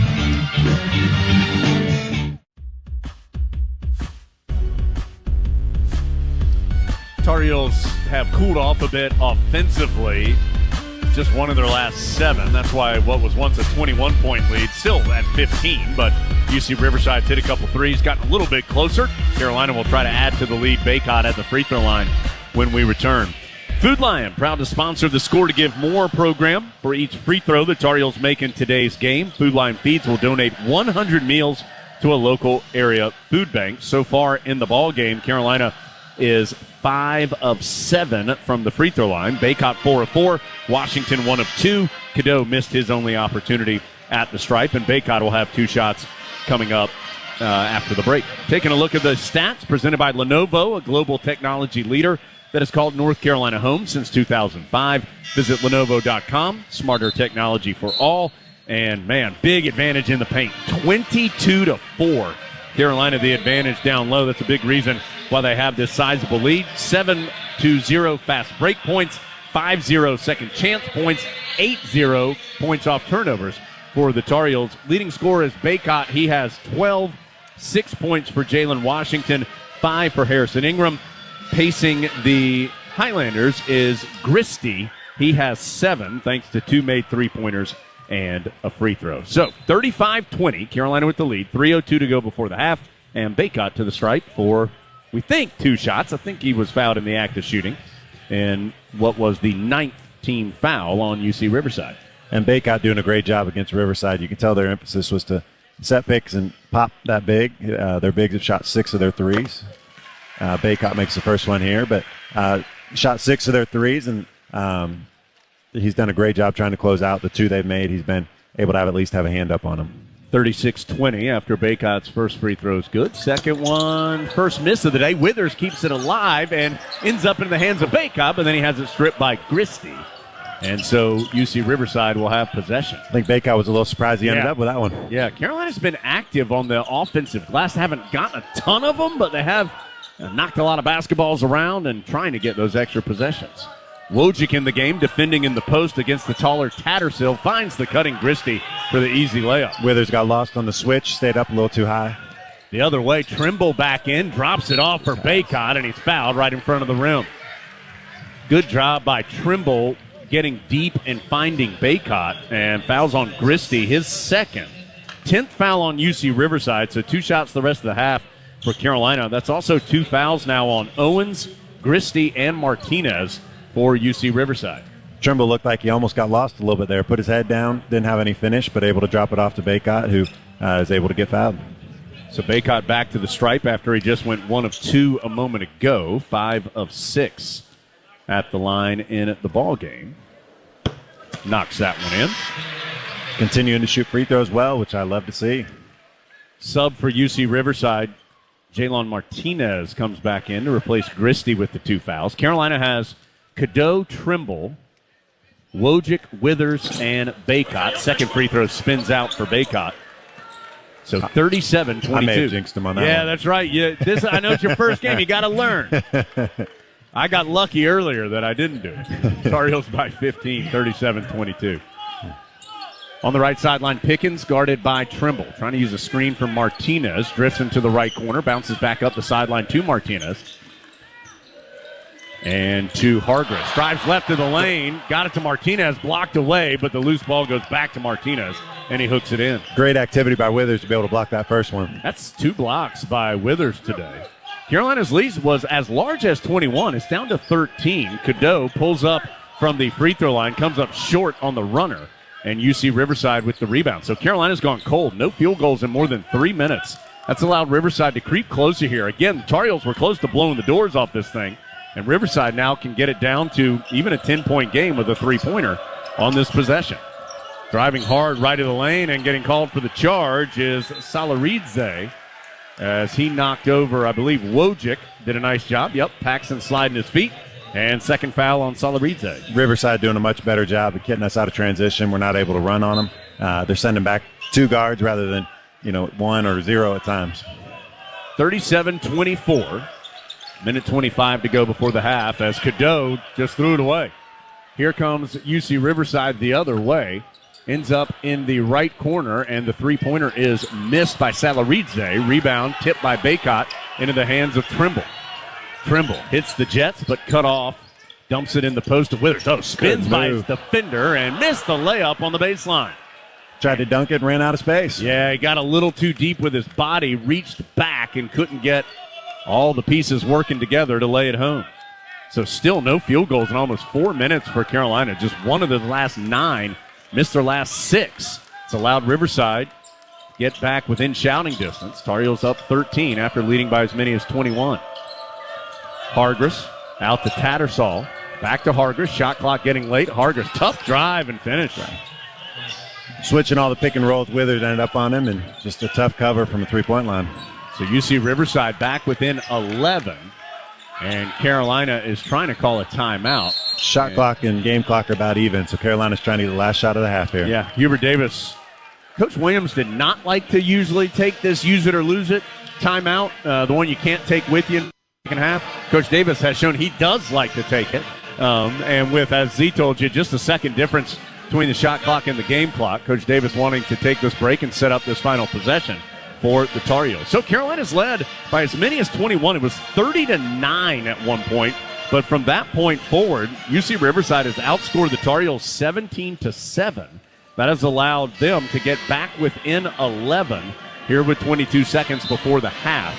Carolina's gone cold offensively, which has aided in that effort for the visitors. Sometimes it's just tough when you're getting those runouts, you're getting those wide open threes. All of a sudden that Riverside settles in, they figure out some of their things. So now you got to get some of those more difficult shots, and we got to just settle back in, and we'll start getting great looks again. And Carolina's still not shooting well from behind the arc. They came into this game as a team 32.5%, but just 2 of 11 in this game so far. They have a made 3 by Washington and 1 by Ingram. So not even the guards none of the guards have made a 3. R.J. Davis 0 for 4 from 3. Cormac Ryan 0 for 3. Yeah, guys who will make plenty, but not so far tonight. RJ's threes have been tough tonight, too, so hopefully we can get a couple clean ones here in the second half. Davis tick-tocking his dribble in the center jump circle, milking this clock, guarded by Hargress. Doesn't want to shoot it till about 6, so they can't run out and get a shot on the other end. Clock goes to 6. Davis gets by his defender, drives on the right, no good. Ingram tips up the rebound once, twice, and it ends up to Riverside, and a long half-court heave is no good by Salaridze. But Carolina led by as many as 21 in the first half, but goes a little stagnant over the last 6 or 7 minutes. And that allows UC Riverside to creep back within 11 as the two teams go to their locker room. So at one point it was 30-9. Now it's 37-26. Carolina by 11 at the break. Wells Fargo halftime show coming up after this from Learfield.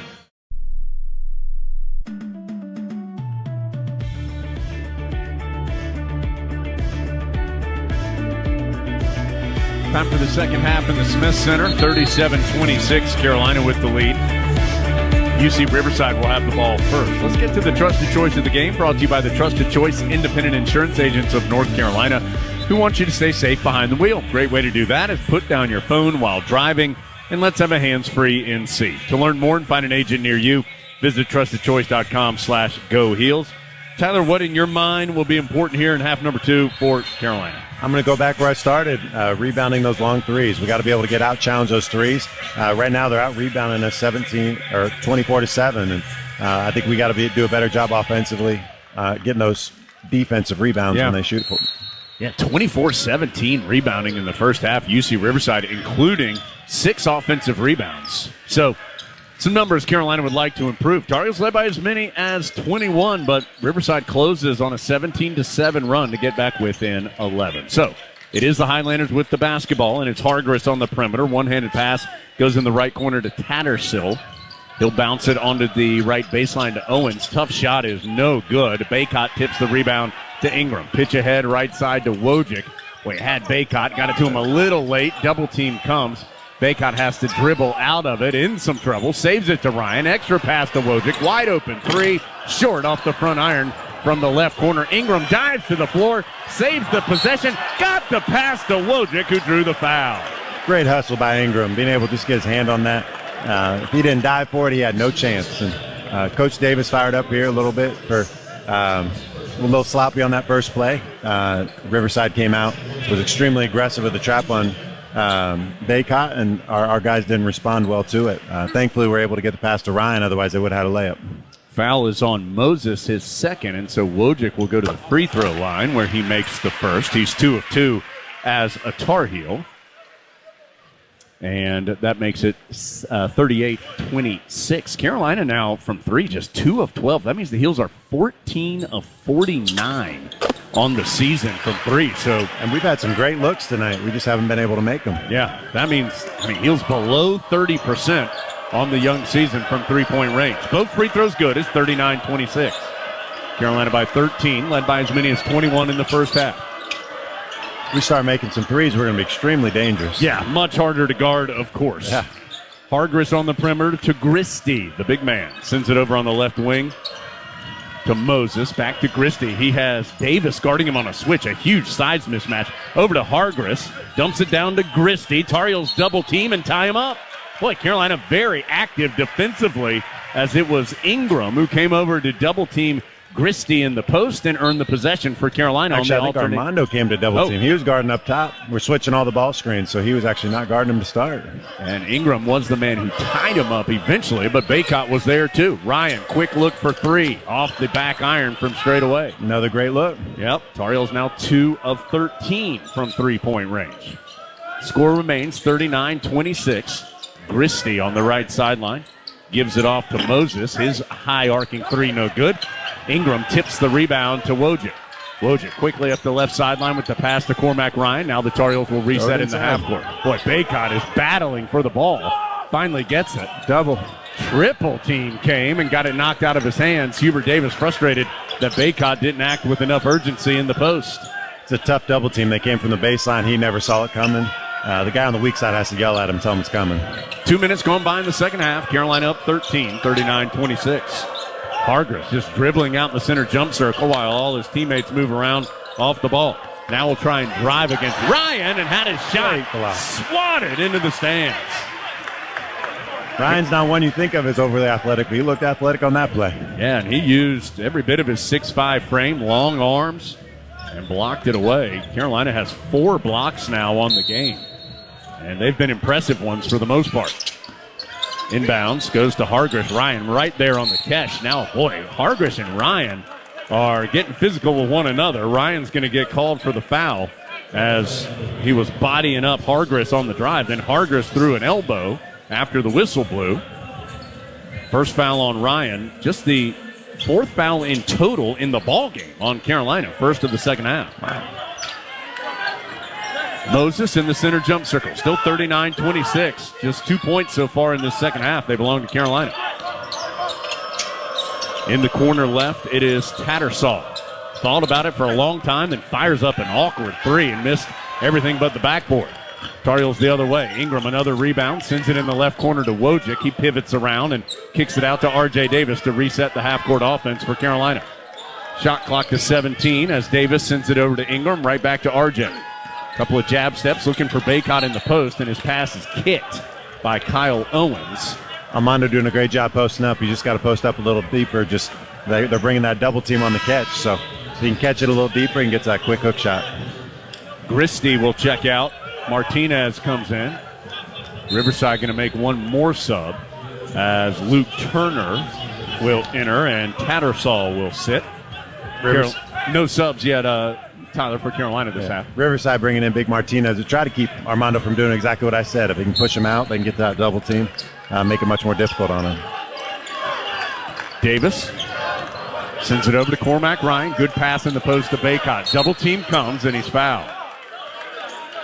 Whoa. And I'm not sure Armando saw that double team coming either. Hubert Davis let him know that fact, I believe, aggressively off the sideline as Kyle Owens called for the foul, his 3rd.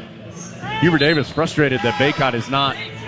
Z, what should he be doing? Making a quicker decision, correct? Yeah, if it was me, I would face up on the catch. That baseline double team is hard. The guy guarding him's jumping high. Basically, Riverside's going to make us make some shots. They're going to get the ball out of his hands. Inbounds goes to R.J. Davis, and he makes the jumper and draws the foul right on the inbounds play. The foul is going to be on Hargress, his first. Tough shot there. I'm not sure how R.J. even got that off. The guy, he hit it. As soon as he caught it, kind of had a double clutch to it. Yeah. But it looked good. Absolutely. Kind of double pumped in the air. and dropped it home as Carolina will bring in Cadeau and sit down Wojcik. And Coach Davis just pulled Armando over, so it'll be interesting what happens next possession or next time he catches the ball in the post. R.J. Davis, nothing but net on the free throw, so he completes the three-point play. There's only been 5 points scored this half total, all by Carolina. It's 42-26, 3 minutes gone by in the second half in the Smith Center. Heels led by as many as 21 in the first half. UC Riverside able to cut it down to 11 at the break. It's back out now to 16.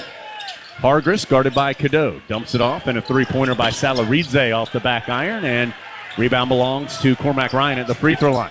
He'll pitch it ahead to Cadeau, right back to Ryan. He'll work it around the perimeter. Ingram, long pass in the corner to Cadeau. Sends it right back to Ingram. Pump fake, drive, and the finish. Great drive. Again, a shot fake drive. Nobody's in the lane. They're not helping off Armando, so they don't even have to worry about the big coming across the challenge. Boy, Tar Heels have done that multiple times in the game with great looks on the penetration as UC Riverside is going to take a timeout. That layup by Ingram has stretched the lead back out to 18 for the Tar Heels. First called timeout of the second half will stretch to a full. So 44-26 our score.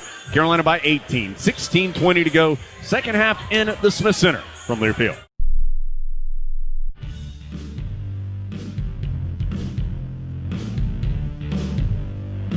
16 minutes, 20 seconds to go. Second half in the Smith Center. Carolina 44, UC Riverside 26. Carolina basketball on the Tar Heels Sports Network, brought to you in part by Modelo, an official beer of the Tar Heels. A couple of congratulations to some other Tar Heel teams.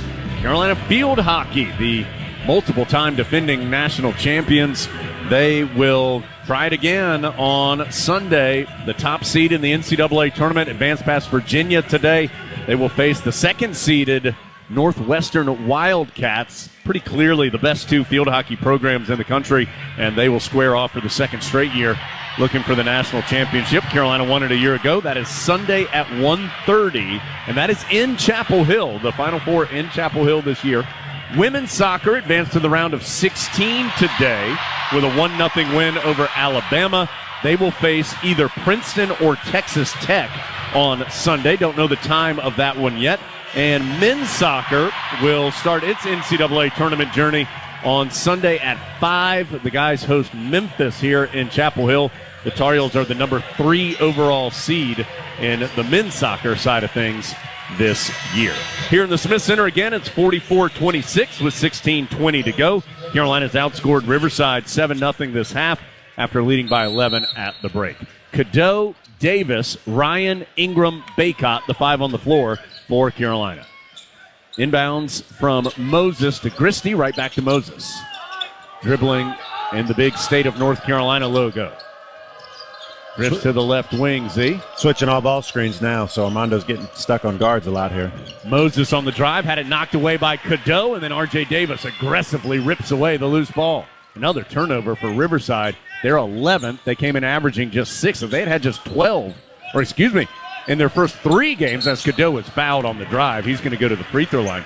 So in the first 3 games, Riverside only had 18 total turnovers. They have 11 tonight, and Cadeau will try to add to the Tar Heel lead at the free throw line after this break. The foul was on Nate Pickens, his second, and 4th on Riverside this half. Cadeau, who hadn't had a lot of success at the free throw line so far this season, will try a pair when we come back. 15:49 to go, second half in Chapel Hill. Still 44-26 Carolina from Learfield. All the action, all season long. This is Carolina basketball. Tar Heels by 18, 44-26. Elliot Cadeau at the free throw line when action resumes. Blue Cross and Blue Shield of North Carolina is an official health insurance, or the official health insurance partner of Carolina Athletics, and believes an inclusive community is a healthy community. Here for the Tar Heels, here for all. Z, you were talking about on Carolina's last defensive effort, Carolina switching 1 through 5 on that possession. We've seen that at times this year. We certainly have seen Carolina switch a lot through the first couple games this season. What do you think is the reason the Tar Heels enjoy doing or trying to do that more consistently right now? Yeah, I think that's one of the adjustments Coach Davis made at halftime. Armando obviously usually doesn't switch just so he can stay on the biggest guy on the floor, but Riverside, their bigs aren't big post-up guys. They're trying to pick and pop. so switching 1 through 5. Armando's done a great job so far on those guards. And Riverside really hasn't figured out how to attack it, as they aren't able to get downhill as easily. And we've seen that much more in the first couple games this year than in the past few seasons. Cardinals will do it some, but, Carolina's switched a lot so far this season. Yeah, and I think that's a testament to Armando. He lost some weight, and he's able to move his feet a lot better, but being able to trust him on the perimeter against some of these quicker guards is something that Coach Davis, I think, is hoping to be able to use throughout the season. So Cadeau to the line. Mentioned he struggled. He's just 2 of 6. Yeah, he just hasn't really found his jump shot yet. He's a guy who early preseason I think was getting comfortable, and then it's kind of funny what happens to some of these freshmen. I was one of them that, early on in the year you just got to find a way to settle in. Makes the first, second look too strong out of his hands, but gets a friendly bounce off the back iron up in the air and through. So he makes them both. And makes it 46-26, and the Tar Heels showing some backcourt pressure, denying the inbound. Hargress just able to get it in, but he throws it away. Great pressure. Elliot Cadeau denied the ball all the way across the court, and then RJ did a great job on the opposite side. Hargress, trying to find Luke Turner, and the pass off the mark and bothered by RJ Davis. So Carolina gets possession back. Ingram now having trouble getting it in, flips it to Baycott, who will hand it off to RJ Davis. He'll take a quick three. It's short. Ingram with the strong rebound, but a foul is called, and it's going to be called on Baycott. A little too aggressive going for the offensive rebound, push the guy in the back. First foul on Baycott in what has been, at times, a physical game in the post for him anyway, and just his first. Tar Heels now 2 of 14 from 3. Scores table was just confirming that the foul was on Baycott. Second on Carolina this half. 15:43 to play as Cadeau is shoved down in the backcourt, no whistle. That allows Pickens to get free, but Carolina able to recover back. And so UC Riverside will set up in the half court. Pickens tries to drive by Withers, cut off there. Long pass to the left wing to Christie. Now in the corner left to Turner. Back up the sideline with the pass to Christie. Hands off to Hargress to reset. Shot clock at 8. Hargress drives right, elevates. His shot altered by Baycott, no good. Carolina with the rebound. Tar Heels on the run. RJ Davis to Ingram. He's going to drive left baseline. Got deep. Tried to dump it off to Baycott. It's loose, but ends up to RJ Davis. He'll attack left of the lane, and now he'll back up and set it up for Carolina. Still 15 on the shot clock as Cadeau. Cadeau's going to try a three. It's no good, and there's a foul on the floor on the I'm not even sure it was on the rebound. It was right when the shot was taken. Armando and Gristy fighting inside. Fouls on Christie, Tyler. It's his third and 5th on UC Riverside. That's big. He's their leading scorer right now, and getting him out of the game, his ability to stretch the floor will definitely help us. Still a 20-point lead for Carolina here, 46-26, 15:03 to go. Riverside still hasn't scored this half. Tar Heels have only put 9 on the board in the first 5 minutes, but it has stretched the lead out to 20. For the Heels. Yeah, Riverside just really doesn't look comfortable with us switching those screens. They're not able to turn the corner or get any of their open looks. Cadeau will be the inbound man, baseline left. Flips it to Baycott, right back to Cadeau. Cadeau drives hard, had it knocked away, though, in the paint. Here comes UC Riverside the other direction. They'll try a corner transition three, no good. Baycott waits for it to fall off the rim to pull down the rebound.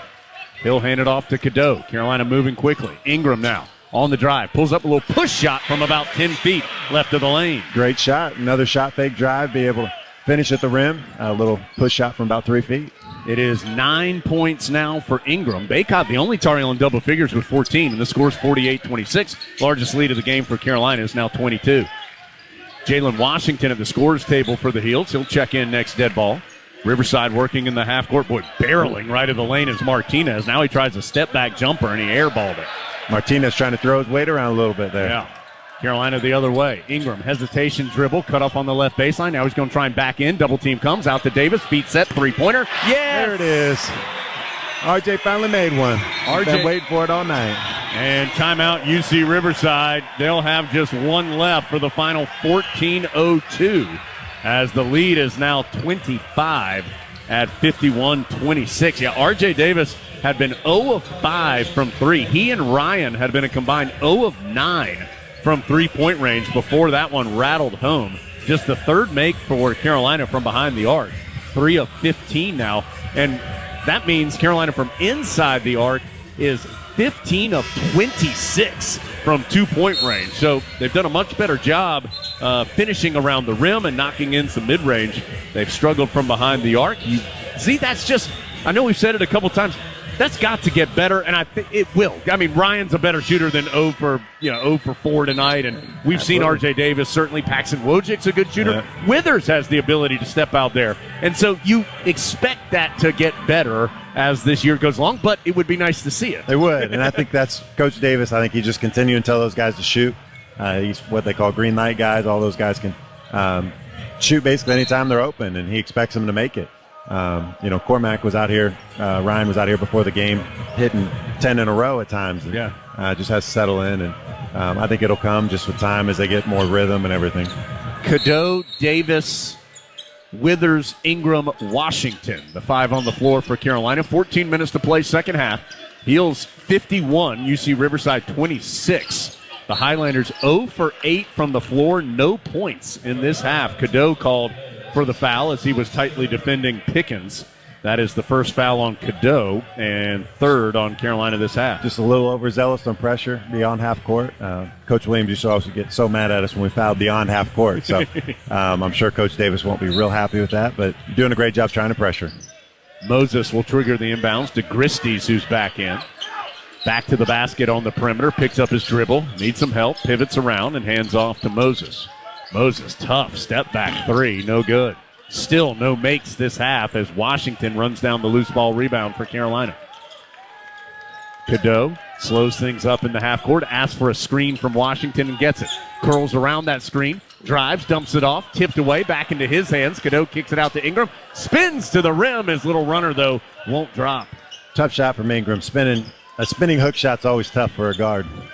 51-26, Carolina. UC Riverside with the basketball. Middle of the floor, it's Tattersall who's back in. He drives to the right sideline, picks up the dribble. Boy, Riverside, as Tyler said a minute ago, just out of sorts right now offensively. Having to rely on some one-on-one opportunities, and then they sail a pass. Moses dribbled to the middle of the paint, tried to find a teammate cutting, and threw it right into the basket stanchion out of bounds. And the switching defense, that's what it's meant to do, is make you play one-on-one. And I think Coach Davis has more confidence in our defense than he does their offense. And so far, it's turned out to be true.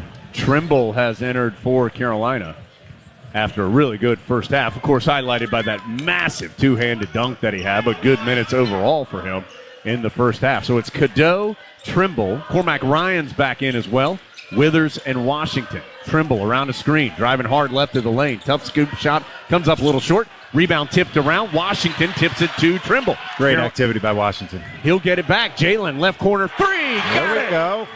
Great shot by Jalen Washington. Again, just shooting it with confidence finally. He's hit 2 tonight. Never made one as a Tar Heel. He's made 2 tonight. 54-26. Just needed to see one go in. That's right. The bucket is open. Carolina by 28. The lead is larger than the amount of points Riverside has on the scoreboard. Down low to Gristy. Trimble's gotten switched on him. That's a size mismatch. Trimble fighting hard. Gristy can't hit the turnaround hook shot.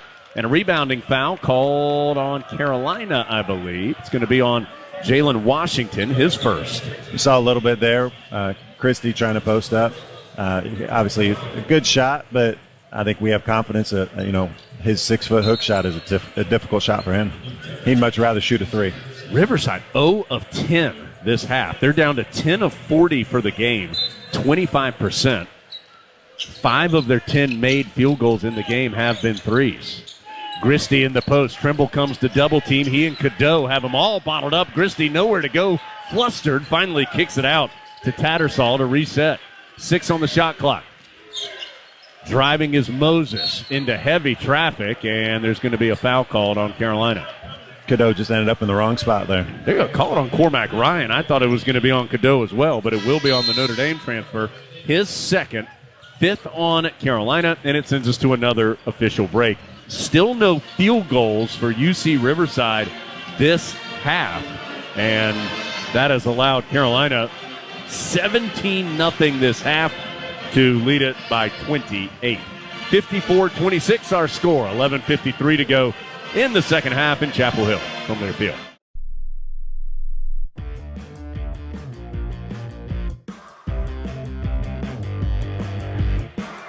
It has been tough sledding for UC Riverside much of the night, but particularly here in the first half of the second half, as Carolina has outscored the Highlanders 17-0 since halftime, and the lead has stretched out to now 28 at 54-26, showing a couple former Tar Heels, Joel James and James Michael McAdoo. There's Marcus Ginyard on the video board, so a bunch of former Tar Heels here in the house to watch the Heels look to be on their way to move to 3-0 on the year.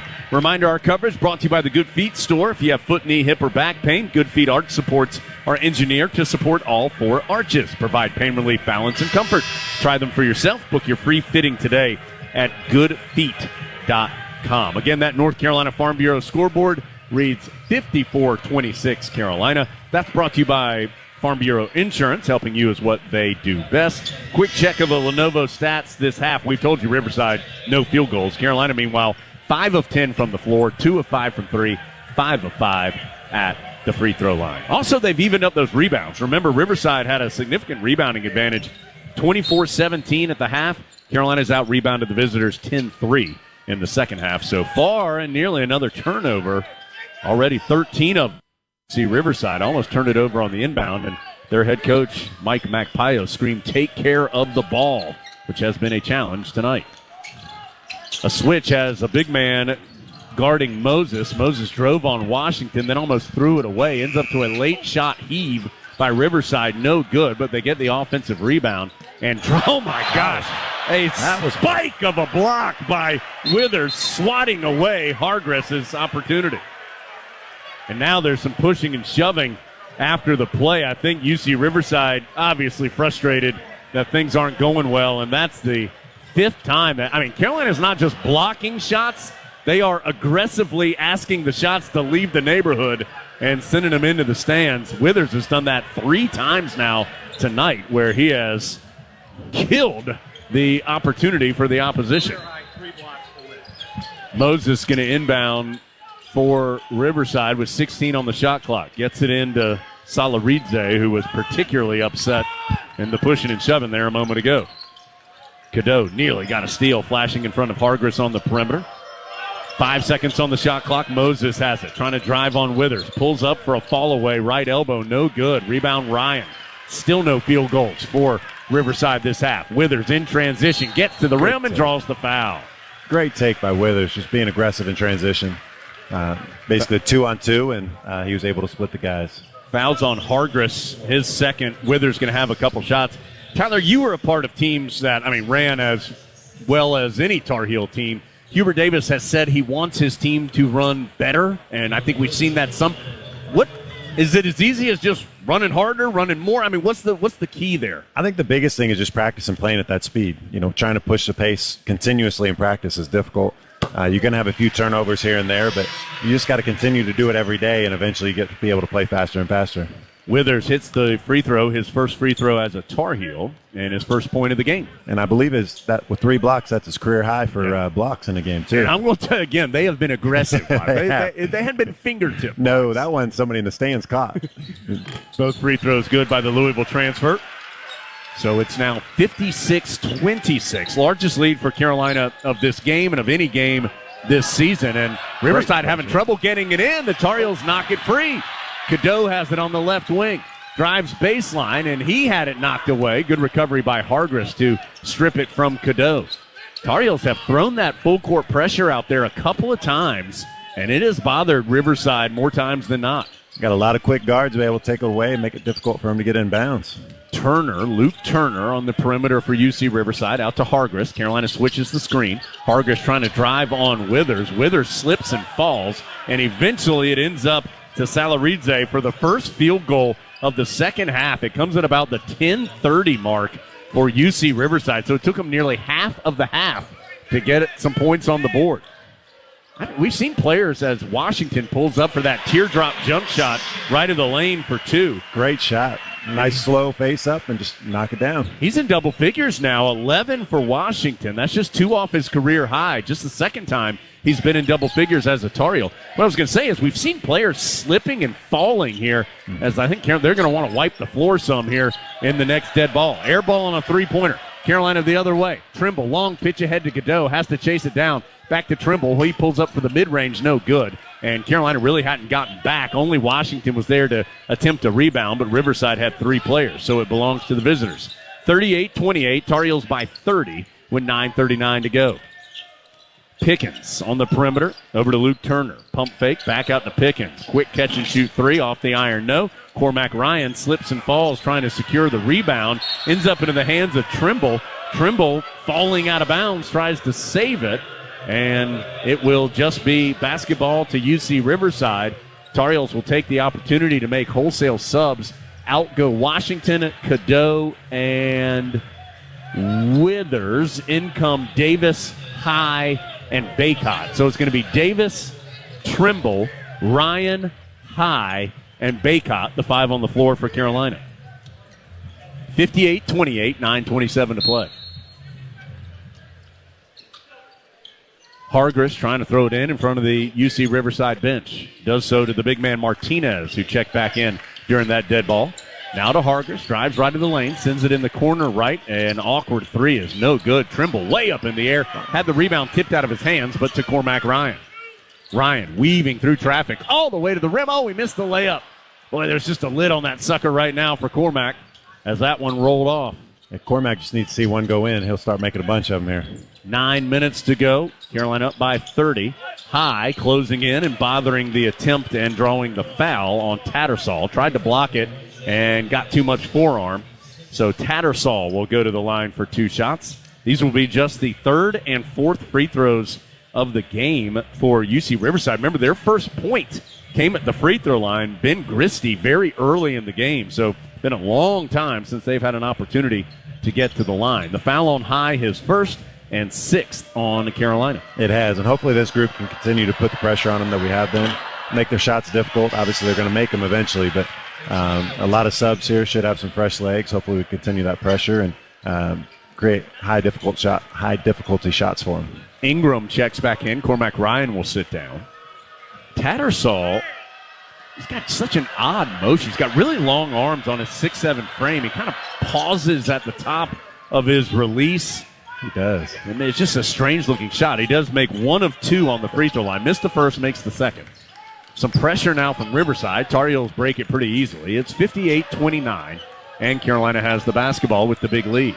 Riverside in a zone here, it looks like, in a little 2-3 zone, trying to give them a different look. First time we've seen the zone. Carolina pitches it inside to High, back out to Ingram, missed the 3. High tips the rebound, and he's going to draw the foul. And that is just what Zayden High in his short Carolina career has proven, is that he is just active and around the ball. He does. He does a great job getting his hand on it like he did there, drawing the foul. Hargress the foul, Z. Okay, he does a great job of just, trying to keep the ball alive. Hopefully in time he can get his hands on it where he can keep the ball rather than just tipping it. There's also now been a technical foul. I think it was a double technicals from trying to read his lips, sounded like. So I think it is Salaridze and High pick up the double technical. It will also be a personal foul. So it's the 3rd personal foul on Salaridze, 2nd personal foul on High. And it's a 1-and-1 for High, back on the foul originally on the rebound. Misses the free throw, but there's Ingram again, battling for the board, and he draws a foul. Boy, Ingram so active. Great little spin move to get under it, to be able to get to the ball. Carolina still being out-rebounded in this game. Now, keep in mind, Riverside's going to have more rebounds considering they're shooting, more rebound opportunities considering they're shooting 23%. But Ingram with now a team-high 7 boards. Baycott has 6, 5 for Jalen Washington. So High missed the front end of the 1-and-1. This is a 1-and-1 for Ingram because that was the 19th foul on UC Riverside. And Ingram makes the shot. The foul was on Martinez, his 3rd. Ingram will get the back half of the 1-and-1. So now Hargress, Salaridze, Martinez, Gristy, and Owens all have 3 fouls for UC Riverside. A lot of fouls. Armando's done a great job of being able to draw those, but everybody's been aggressive. Got Zayden on that one. Yep. Zayden trying to be a little too aggressive, trying to get his rebound, push the guy under, and a call for a push in the back. So that's his 3rd. And he's gotten all 3 of those in quick succession here. And that's the 8th team foul on Carolina. So now we'll walk to the other side. And it'll be Riverside for the 1-and-1. It's Caleb Smith who will have the opportunity. So in total, Carolina's been called for 8, UC Riverside 9. So Carolina will be in the double bonus on the next foul by the Highlanders as that free throw is too strong.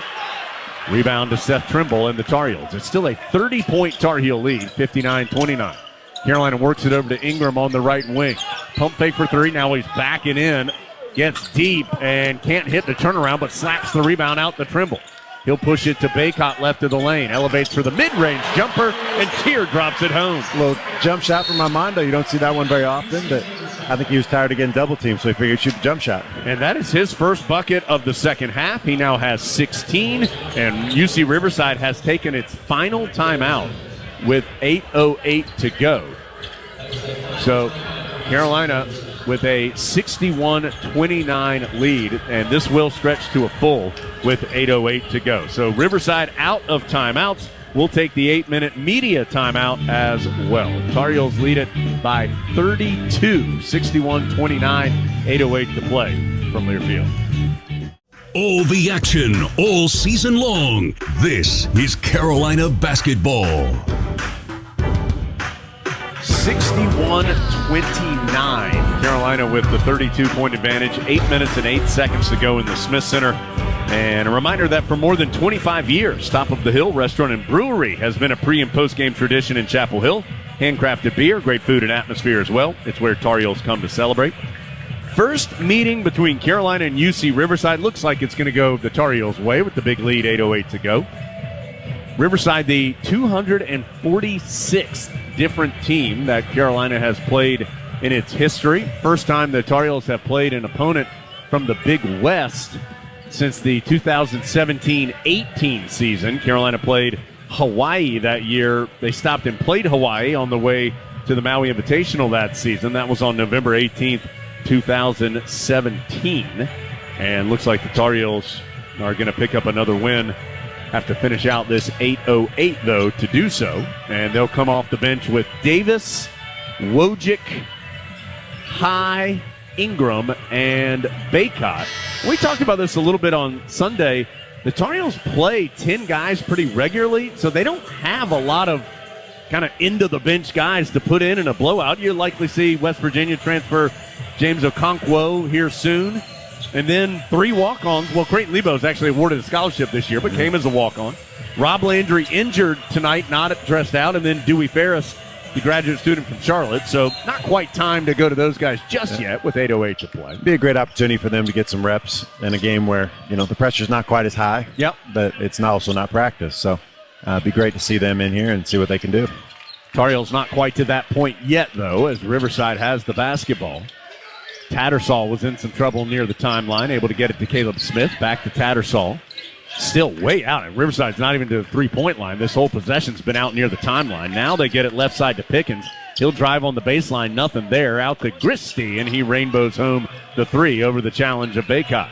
First one, Armando actually got sucked in a little bit, and was a little slow in his closeout. And then the Tar Heels, a messy inbound. Zayden High just threw it away. He was trying to inbound to R.J. Davis, and just the pass was errant. I don't think R.J. was quite ready. He was looking down the court, and pass went right through his hands. To the Riverside bench. So 61-32, and the Highlanders get it right back. Gristy, by the way, now into double figures for the second time this year. He has 12. And I thought he was going to take another one as Carolina got a little confused on the switch. Ends up to a three-pointer that's knocked in by Hargris this time. So back-to-back threes. A little confusing on the switches there a couple times. Wojcik and Armando and RJ and Armando got a little mixed up. So Carolina gives up 6 points on that sequence, and now another turnover that's going to turn into a run-out.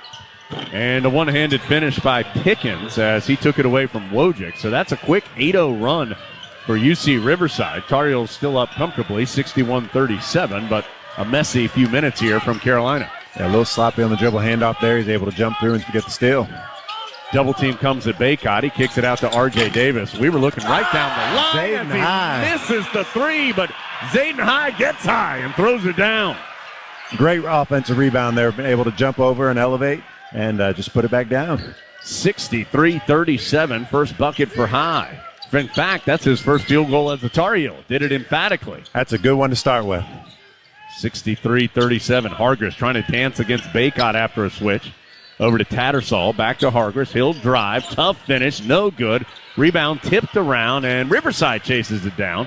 Well, it looks like they traveled on the drive by Smith, but he turns it over anyway. His pass tipped away by Wojcik into Carolina's hands. Another turnover for UC Riverside. That is 15 as Baycott. There it is. Armando for three. Hit the straight-on triple. Then he threw up the three fingers. 19 now for Baycott as he knocks in the three to make it 66-37. You know Armando's got to be excited to be able to hit a three like that. You know, he's taken a couple the last few years without any success, but that one right in the heart. I believe that's only a second of his career, but I could be wrong on that. Nice. I only remember one other he's made. RJ Davis was fighting hard in the post after a switch, and then he's going to get called for the foul, and so that's going to put UC Riverside to the free throw line. So Armando Baycott in his career did make a three at Boston College during the 21-22 campaign. That was his only made three. Good memory there. Yeah. That was the only made three of his career before that one. First free throw good by Tattersall. And so he'll get the back half. Foul on Davis was his first. Jones digging into the archives over here to find out which game. I didn't even need it. You knew. Second free throw no good. It's 66-38. Carolina's led by as many as 32, currently up by 28. Baycott right around Christie for the hammer. Great post up. The double team never came. Christie jumped high and left the baseline wide open for Armando. And here comes Jalen Washington as Baycott's now up to 21 points and 6 rebounds. Cadeau will check in as well. Carolina up 30, 68-38. New player in for Riverside, Ni Olabade, as the ball ends up in the post to Tattersall. Long pass over to Pickens. His three off the mark. Battle for the rebound belongs to Riverside. They've done a good job rebounding tonight. They're even with Carolina in that category. Which is rare for a team that we're bigger than to be able to stick with us rebounding-wise. Hargress on the drive. Kicks it out to Christie. His three won't go. Baycott collects the board. Out to Ingram. Tar Heels up 30 and on the run. Looking for High, but High's pushed out of the post. So Ingram will slow down. Double team comes out to Baycott. He's going to try another triple. No way. No, that one's off the right side of the rim. This place would have gone crazy if he had hit second one. Hubert Davis, just a little sly smile on his face. As now 4 Tar Heels are at the scorer's table ready to check in at the next dead ball. Pickens drives in, blocked away by Baycott. Another one sent into the stands. Yeah, Carolina, that is block number 7 of the game for the Heels. And as we mentioned earlier, they have all been no doubters. And this will be a 5-for-5 sub, not due to Hubert Davis being upset. It's just Carolina wanting to go into the bench now as Cadeau, Trimble, Withers, Ryan, and Washington all come in with Carolina up 30. Let some of these guys get some shots. Hopefully Cadeau can see one go in tonight. He struggled a little bit. Some of these other guys just be able to get them some good minutes. Hargress almost lost the ball over the timeline, but recovers. On the perimeter, dumps it off to Christie straight away. Tries to lean into Trimble. Handoff pass to Pickens. Shot clock down to 1. Pickens has to throw it up, and it's an air ball. Boy, the Riverside shooting tonight has been miserable. They are 14 of 55 from the floor. That is 25.5%. They are 4 of 25 this half. That is 16%. Carolina has not been lighting it up. The Heels doing okay. 44% for the game, 48% this half. But with Riverside shooting that poorly, Carolina able to stretch out this lead all the way to 30, even though they hadn't been red hot. All right, last break of regulation. 3:58 to go. Heels up 68-38 from Learfield.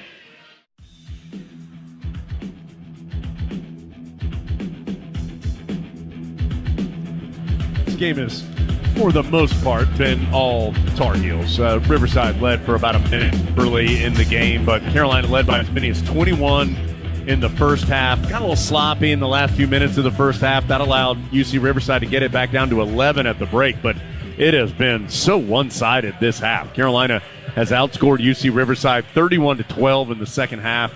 It took UC Riverside 9.5 minutes to even score this half, and 8 of the 12 points they have scored came in one little 1-minute flurry where they hit a couple threes and got a turnover that resulted in a run-out dunk. So the offense has not been easy for UC Riverside, and quite honestly, it hasn't been easy for them all year. They came in shooting 33%, just 29% from three-point range. They were 1-2 on the season, including a 29-point loss at Utah, and they're trending that direction tonight. Carolina up 68-38 with 3:58 to go. Yeah, I think they're just looking for somebody to be able to create easy shots for them, and our switching defense and our athleticism has made them struggle with that. A lot of credit to Coach Davis for changing the pick-and-roll defense at halftime, and it's given them a lot of trouble in the second half here. But again, this is the third straight road game, a lot of travel. They played at Utah, at Portland, and now here at Carolina. So hadn't been an easy start as Ryan gets the pass. Oh, we had the look. He was driving in, trying to dump it off to Jalen Washington and just didn't quite have the timing, and it goes out of bounds. Jalen said, hey, throw it up. I'll go finish it. Give me an alley-oop. I think Jalen wanted it at the rim, and Cormac was throwing it down at the ground. So those two, of course, first-time teammates. Cormac Ryan, 25 years old, one of the older players in college basketball. Baycott's 23. Tar Heels going to file for Social Security this season. It's down low. It goes to Gristy. He got free on the pick and roll and lays it in. A little too relaxed on our switch there. Cadeau didn't get back, and Washington jumped up, gave it an easy layup. 68-40. Carolina with the advantage as Cadeau trying to hit a cutting Trimble, the pass off the mark. And Riverside heading the other way. Right corner, it is Pickens. He'll kick it out. Where the three-pointers missed by Hargress, and good strong rebound by Withers, but he couldn't control it as he ends up tumbling over the baseline and turning it over. The effort was there, just couldn't quite secure the ball. It's great to see these guys playing here, too, so be able to hopefully they can settle in and get some bigger minutes and bigger games. Jalen Washington clapping and cajoling his teammates to play with some fire here over the last 3 minutes. Carolina has this one secured, but has looked a little messy here the last minute or so coming out of the timeout. Hargress ran into his own man. Martinez setting the screen up high. Has to pitch it over to Pickens on the left wing. Shot clock down to 5. Ends up to Hargress in the left corner. Another tough jump shot. No good. Good closeout by Jalen Washington as the Heels going to go now even deeper on the bench and will sub to the end of the bench here at the next timeout. Trimble drives hard, pivots in the middle of the paint, and floats it in from the ACC logo. Great minutes for these guys here. It's good to see them be able to play this way, and it'd be great for the end of the bench here to be able to get in and get some minutes. Trimble. Hopefully these are good minutes for these guys to be able to settle in and play well down in the Bahamas. Trimble now up to 6 points, but then he's called for a foul on the other side, his second.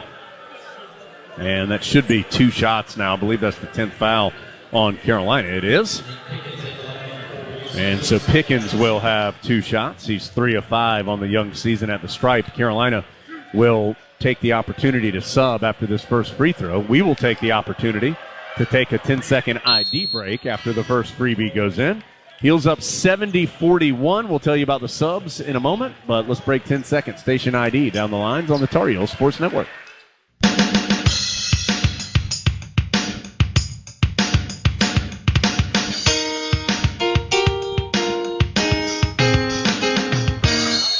Second free throw good by Pickens, so he makes them both. Tar Heels didn't go as deep on the bench as I thought. I had thought they went to the very end, but instead it was just Wojcik, Okonkwo, and Zayden High coming in. So Carolina still has reserves out there, but as Cadeau gets right by his defender, tried to lob the alley-oop to Okonkwo, wasn't ready for it, but ends up coming down with it, saves the possession. Kicks it out to Wojcik. He drives right to the lane, nothing there. Floats it back out to Cadeau to reset. Cadeau will try the step back from 16 and drop it in. He likes that little driving left step back shot. Looked really good there. 72-42. So it's Cadeau, Trimble, Wojcik, High, and Okonkwo, the 5 on the floor for Carolina. Olabade, reserve in, ends up on a nice pass. He kicked it out to Moses, who whipped it to a cutting Tattersall for the layup. That was some of the best offense we've seen from Riverside as Trimble, no resistance, getting to the rim for the easy layup. Trimble all the way from the left side of the court, drove through the middle of the lane, right to right-handed layup. He has 8 now. He's been in double figures one time in his Carolina career. Now Creighton Lebo and Dewey Ferris will come to the scorer's table. Tattersall double-teamed in the post, sends it out to Moses. Extra pass goes on the left side where Olabade hits the 3. Ni Olabade, his first 3 of the season. And it's 74-47. Carolina up by 27 with just 60 seconds to go. Trimble well out on the left wing. Drives out to Okonkwo. Big man wants to pass it off to a guard. Finds Cadeau. Cadeau, long pass in the corner left to Trimble. 3-pointer, yes! There's double digits for him. 3 for Trimble from the corner. Trimble has matched his career high with 11. And it's 77-47. The 6-3 Carolina's hit in 21 attempts. Says Tattersall is going to have a goaltend. Okonkwo blocked away the layup after it had already hit the backboard. Great back cut from them. That's a tough one to guard while they're driving. Better offense, honestly, here from Riverside in these last couple of minutes after a really long night. Trimble and Cadeau will exit with Lebo and Dewey Ferris coming in. So it's Lebo, Wojcik, Ferris, High, and Okonkwo. Heels up 77-49. Lebo, coast to coast, no good. Okonkwo thought he had the rebound put back but couldn't finish. Couple of shots right there at the rim, but Carolina couldn't get either one of them to go in. 20 seconds to go. Shot clock is off. Moses picked. Good pick by Zayden High. High took it away and is going to go coast to coast, but he has it knocked away. Riverside the other way with 10 seconds to play. Tattersall will circle out to Hargress. Long pass to Moses. Extra one goes in the corner left. Another 3 by Olabade. And that looks like it'll be the final basket of the ball game. There's the horn. Carolina never challenged tonight in the Smith Center. Led by as many as 32 and ends up winning it by 25 for the final score of 77-52. So the Heels improved to 3-0. UC Riverside falls to 1-3. Carolina on its way to the battle for Atlantis down in the Bahamas, where the level of competition is going to take a big step up. Heels win it by 25, 77-52, the final score in the Smith Center tonight. 21 for Baycott, double figures for Washington and Trimble. Harrison Ingram finished with 10 points and 9 rebounds as well. Heels win it big from Learfield.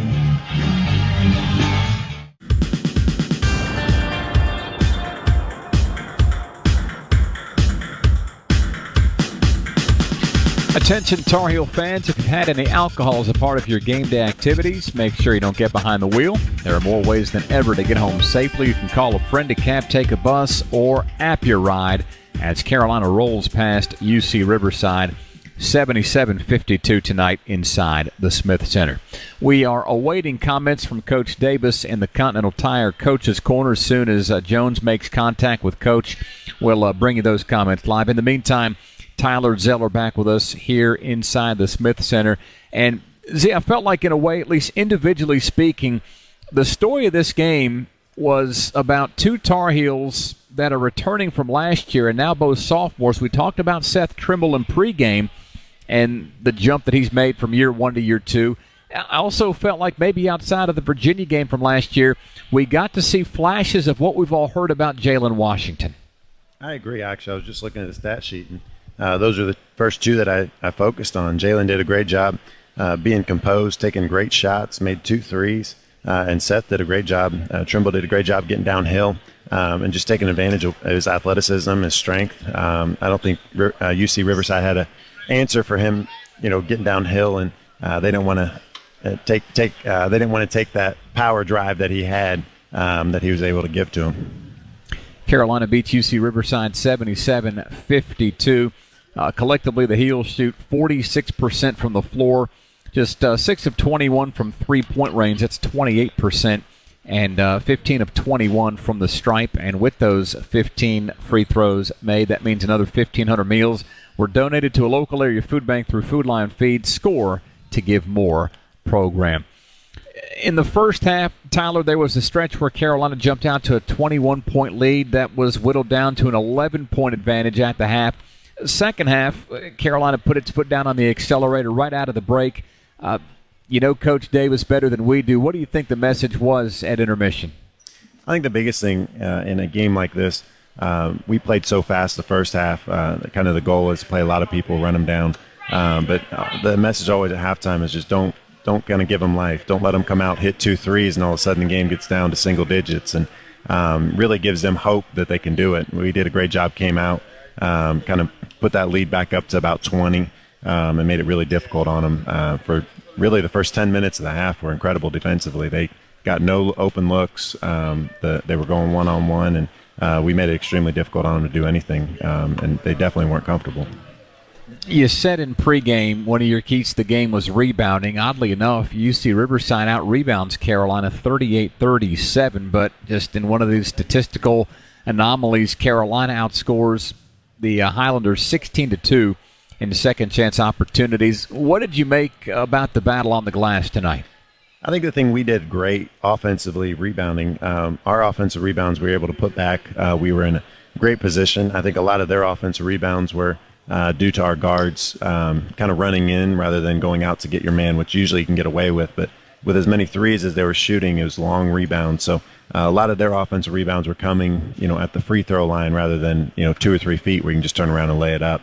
And then they throw it out and shoot another 3, and we kind of start all over again. Another advantage where UC Riverside at least wins on the stat sheet but falls big on the final scoreboard against 77-52. Highlanders assist on 15 of 19 made baskets. The Tar Heels have 14 assists, which is right around their season average on 28 field goals, up against just 9 turnovers. Tyler, oftentimes when you try to play fast, you're going to make mistakes, and that's just the nature of the beast and the way that Carolina plays. But 9 turnovers at this stage of the season, that's a pretty acceptable number, isn't it? I think 9's great. Actually, it's one of the numbers I circled on my score sheet here looking at it after. And anytime you keep it under 10 turnovers in a game, you're very happy, especially with the amount of possessions that we play with. Obviously, there's a few that we need to clean up that were just, a little sloppy. But, I'd say probably half or more of those were, at the end, Ryan throwing it to Jalen Washington. Jalen thought it was going to go to the rim, and Ryan was just trying to throw it to his chest. So just little miscommunications that I think as the season goes on will resolve themselves. And then on the flip side of Carolina's turnover number, a number that Coach Davis is going to love because this has been an emphasis from last year, forcing turnovers and playing fast. The Heels forced the Highlanders into 17 giveaways, and that is, again, a big reason why the Tar Heels got 9 fast break points and 16 points off of turnovers. What did you make of the turnover aspect, Tyler, defensively, especially in live ball situations? I think we did a great job. First half, even Armando out, 5 feet from half court, blitzing a pick and roll and being able to get a steal. It's something that he hasn't done a lot, but looked really good doing it tonight. But really just our defense was exceptional tonight. The press we did, RJ and Cadeau and all those guys did a great job chasing him around, making it really difficult for him to get the ball in bounds. And then our half-court defense, we made them take difficult threes, which can get frustrating, and then you start to force things, and that led to a lot of their turnovers. Carolina beats UC Riverside in the first ever matchup between these programs, 77-52. We'll take a break, come back. Hope to hear from Jones and Coach Davis in the Continental Tire Coach's Corner. Heels win by 25 from Learfield.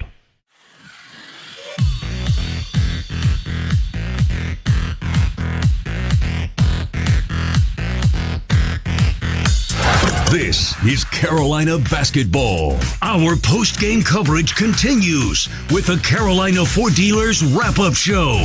Ford F-150, what legends are made of. See your Carolina Ford dealer today. This is the Carolina Ford Dealers Wrap-Up Show. For 25 years, Top of the Hill Restaurant and Brewery has been a pre- and post-game tradition. Handcrafted beer, great food and atmosphere where Tar Heels come to celebrate. The Tar Heels celebrating a 77-52 win over UC Riverside, and Tyler Zeller back with us here on the Coca-Cola post-game report. Z, last game out, Marcus Ginyard pretty much said he could find Top of the Hill blindfolded walking backwards from the Smith Center. How about you, partner? You need a compass? I can find it pretty easily. I don't know about quite that confidently, but I could definitely find it. It's a great place to go. What's your go-to meal when you're dining out at Topo? I don't really know. I'm a burger guy, so I love a good burger, and I kind of vary it. I don't know if I have one go-to, but definitely one of their burgers. All right, well, the Tar Heels feasted today in beating UC Riverside. You brought up a good point at the break. We talked about some of the relative newcomers to Carolina, a few sophomores, Jalen Washington, Seth Trimble, and what they did. Let's talk about some of the experienced guys, and R.J. Davis, who shooting-wise didn't have a great game, but he did so many other things to impact how this one went. He really did. I think every lull that we had, he wasn't in. He did a great job when he came back in. The plus-minus stat, basically, if you score 2 points, you go up +2. If the other team scores 2, you go down 2. He was 25, plus 25, so we were up 25 points while he was in a game. In the game, Armando was second, and Armando had a great game at 21 points, 7 rebounds. But even when RJ, his stats don't look great, he impacted winning, which is what he does and why he's a great player. Armando, meanwhile, only plays 25 minutes, but in that tight window of time, 7 of 11 shooting, 6 of 8 from the floor, from the stripe, 21 points, 7 rebounds. That's a pretty efficient night for a big man, is it not? Extremely efficient, especially when you're the center focus of everything they're doing. They're double teaming you every time you touch the ball. It makes it really difficult to score, and he's still able to get 21 points and a shout out for making a 3 in that. How about Harrison Ingram? He's a guy that's really impressed over these first 3 games after transferring from Stanford. 10 points, 9 rebounds, and just a do-it-all type of player. And you've played with similar types of players, Tyler. What's the most enjoyable aspect about playing with somebody that can do it all like Harrison Ingram? Matter of fact, we'll get that in just a moment. Let's send things back into the Carolina locker room for the Continental Tire Coach's Corner. Yeah, Dave, thanks. We're inside the Continental Tire Coach's Corner alongside the head coach of the Tar Heels, Hubert Davis. Carolina leads this game by as many as 32 at one point and ends up winning by 25, 77-52. Great to be with you. Congratulations. And a game that your team really grabbed control of early and never let go. What'd you like from your guys this evening? Well, that stretch in the first half was fun to watch. It was really good on both ends of the floor. I thought, we were locked in defensively. We're able to get out in transition, and I think it was like a 17-0 stretch there, and that was fun to watch. Disappointed how we finished the half. I felt like we had a chance to open up the game even more, and for whatever reason, we took a deep breath and lost the momentum going into the half. But then I was just really proud of them defensively. Riverside did run a ton of action, ball movement. They've got everybody can shoot the 3, including their centers. And I thought we did a really good job moving our feet and defensively locking in the second half on a night that we really didn't shoot the ball, as well as I know we can shoot. Defense was really good tonight. I was going to ask you, I don't think your team has shot as well from the outside, as you said, as you think they can. And yet you've put up 90 and 77 and mid-80s. Why is this team able to still put up really good offensive numbers, even though it hasn't hit the outside shot like you want just yet? Well, one of the things that we stress from an offensive standpoint is dominating points in the paint through post penetration and, offensive rebounds. And when you do that, it allows you to get to the free throw line. So there's a number of ways that you can score offensively, when you're not shooting the ball particularly well. And so, having Armando down there be dominant in the post, and then, we've got guards that can attack and get to the basket, that allows us to still be efficient offensively when we don't shoot the ball well from three-point range. Carolina was plus 14 in the paint, plus 14 in second chance points, plus 10 at the free throw line tonight. Rebounded. And that's the number one thing that I told them going into the locker room. Our goal is to be plus 15 rebounding every game. That's been a foundation piece for Carolina basketball. Offensive rebounding, and one of the best, if not the best, defensive rebounding teams in the country. That's just huge. It doesn't matter about, made shots, missed shots. If you can defend, if you can rebound, and if you can take care of the basketball, you're going to be in position to win basketball games. Coach, I want to ask you about 2 guys off the bench tonight, Jalen Washington and Seth Trimble, both in double figures. Both of them is the second time in their Tar Heel careers. 2 guys who came back to your program and seem to have made some strides. What'd you like from what you've seen from them tonight and the first couple games this year? Yeah, well, I was really impressed with them, defensively. Seth, has the athleticism to really be able to guard anybody out there on the floor, and he can rebound. And I just think the progression of Jay Wash has just been fun to watch. He's moving his feet well defensively. He's a great talker, communicator.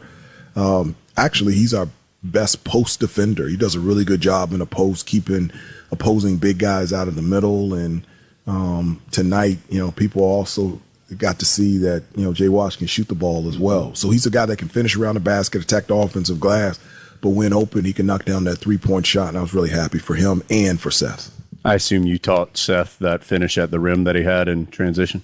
Yeah, just kind of reminded him what I used to do when I played. It's funny, during shoot-around, we ran a play and he went in there and dunked it. And I said, "That's great, 5-on-0." He goes, "I want to see that in a game." As soon as he did, he looked over to me and I go, "Well done. That's great." And I like to him for do that every game. Coach, last thing, you guys are heading to the Bahamas now. Really great field, and your team will be stressed, as all the teams there will be. 3 games in 3 days. What are your goals as your team heads to a really good Battle for Atlantis? Yeah, I wouldn't consider playing basketball 3 days in a row stress. I think that's fun. Getting an opportunity to go to the Bahamas and compete against some of the better teams in the country, that's a blessing. That's a joy of being able to be in that position. So I'm fired up. I can't wait to get up there, and we've got 3 days of preparation and practice for Northern Iowa, and then for the rest of the week. But I'm excited to play in this tournament. I think we're going to learn a lot about us in the next week and just help us moving forward throughout the remainder of the year. Tar Heels will head to the Bahamas 3-0 after a dominating victory tonight over UC Riverside in the Smith Center. Coach, it's always great to talk with you. Congratulations, and look forward to talking with you soon. All right, thanks a lot. See you later. That's Hubert Davis, guys, inside the Continental Tire Coach's Corner. Thank you, Jones. 77-52. Carolina rolls to a big win tonight over UC Riverside. Jones will rejoin Tyler for some final thoughts. We've still got an interview. We hope to catch up with Seth Trimble in the Carolina locker room, plus our play of the game, player of the game, updated scores, and more. It's the Coca-Cola postgame report from Learfield.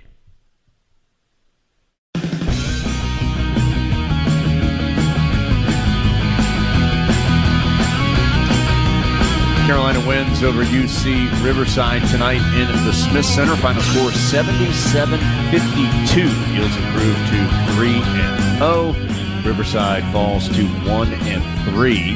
And Carolina's defense, a big part of this win. You heard Coach Davis talking about that. UC Riverside ends up shooting 30.5%, and that is with a couple buckets that went in the final 2 minutes when the Tar Heels had their reserves on the floor.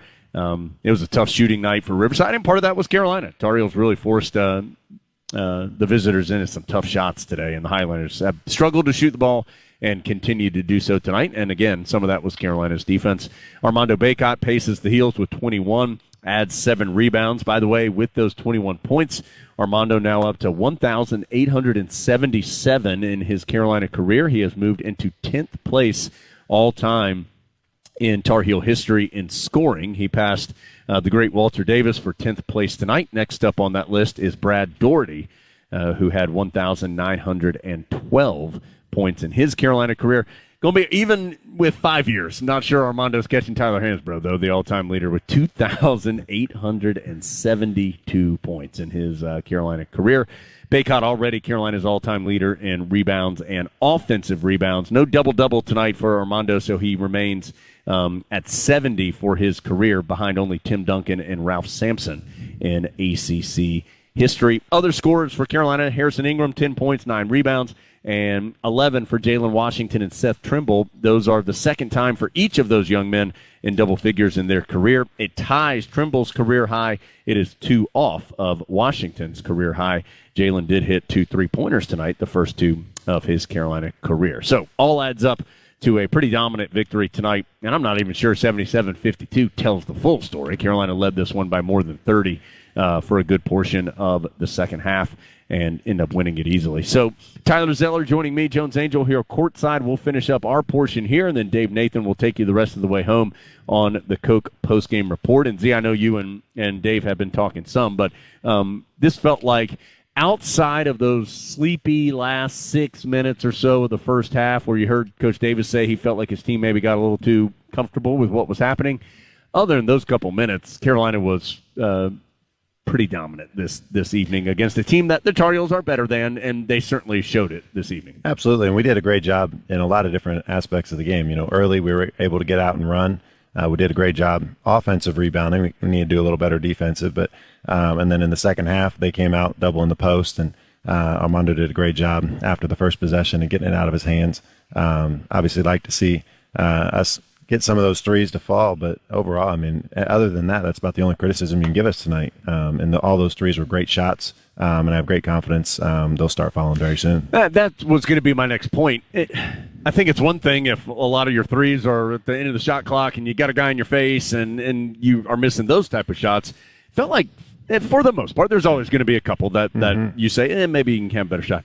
For the most part, it felt like Carolina was getting good looks. I mean, just off the top of my head, Cormac Ryan had an open look that he missed badly. Paxton Wojcik had an open look where feet set from the corner, a shot that you want to take. RJ had a couple of looks that didn't go in with his feet set and ready to go. So, yes, Carolina needs to shoot better from three-point range, and to compete with some of the teams that has on the schedule coming up, the Heels will need to shoot better from three, but it doesn't feel like it is a five-alarm fire just yet. No, they're getting not. some good looks. Yeah, the shots we got, I'd shoot the exact same shots. If we can get those shots against Northern Iowa, we're going to make some, and I feel really good about it. Sometimes you not quite as big of a game, you're a little more relaxed. You just miss it by a little bit, so hopefully we tighten up, and in Northern Iowa those shots fall. But, yeah, like you said, it was dominant in every other aspect of the game, and Armando did a great job controlling the lane inside, and our guards did a great job. Those threes weren't falling, so they started shot faking and getting to the rim, and they finished really well. Last thing, this is the third straight game now that Carolina's played 10 players. It's been 8+ minutes so far, and this time it was 10 players of 10+ minutes because Zayden High played 10 minutes and 39 seconds, and he was the lowest of the 10 guys who were playing the most.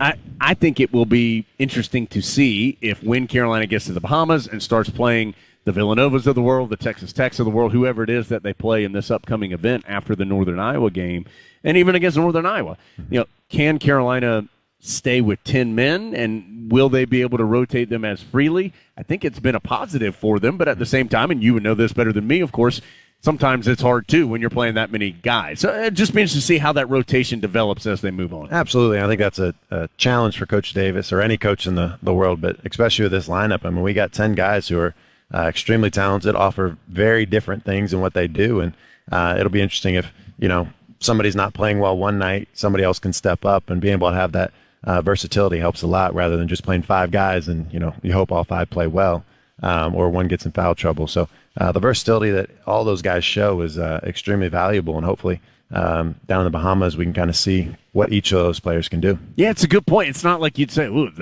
oh gosh, this guy needs fewer minutes. I mean, everybody who's coming in that regulation 10 guys in that rotation, you feel like they're giving Carolina something right now. And so be fun to watch as that progresses, how Carolina manages that and how that versatility plays out. Okay, couple things. So football tomorrow will be on the air at 2:30 from Death Valley down in Clemson. Carolina and the Tigers kicking off at 3:30. Carolina's first trip to Death Valley since 2014, looking for their first win down there since 2001. Of course, they haven't been there every year, every other year since then, but a tough place to go win. Big game coming up tomorrow at 3:30. Again, we're on the air at 2:30. Then we have on Monday, 7 o'clock, Top of the Hill Restaurant. We've got Coach Brown and the final scheduled Mac Brown Live of the season. Of course, if Carolina moves into the postseason, and they will at least play in a bowl game at minimum, then we will probably have another show talking with Coach Brown. But our last scheduled show with Coach Brown is this Monday. And then we're, of course, going to start with Coach Davis soon as well. And then bunch of Tar Heel action next week. Dave will be with you from down in the Bahamas. He and Adam Lucas will have our coverage from there. I'll be here with Tar Heel football and ready to give you Carolina and NC State next Saturday. So a busy stretch coming up. Of course, Thanksgiving in there too. So we've got a lot to do over the holiday week and looking forward to that. And it rolls on tomorrow afternoon, 3:30, Carolina and Clemson. We're on the air at 2:30. Z, great job tonight. Any final thoughts from you coming out of this one? Carolina wins it by 25, 77-52 over UC Riverside. No, I think it was a fun game to watch. Obviously, we won by a lot, but it was great not to see too many lulls where we're starting to stick to where we're playing 40 minutes really well. And When I was playing, Coach Williams used to always say, you can never play a perfect 40 minutes, but we can try. And I felt like tonight we tried to do that. There was a couple of lulls, but they did a great job getting back into it, especially beginning of the first half, beginning of the second half. And really think they're ready to go for the Bahamas. And I'm excited to see them play against that competition down there. Yeah, competition level ratchets up for sure. Okay, we're going to take a break, come back. We have interview Adam Lucas talked to Seth Trimble. We had the recorder on that a few minutes ago, so you'll hear from Seth coming off his impressive performance, including he gives us a play-by-play of that dunk finish that he had play of the game. I'm going to tell Dave, I think that should be the play of the game when it comes time to do that. I think that dunk by Seth Trimble is probably a good candidate for that. So you'll hear from Seth. Dave will take you through the rest of the post-game show as well. But Tyler and I are going to get out of here from courtside. Carolina wins it 77-52 over UC Riverside to improve to 3-0.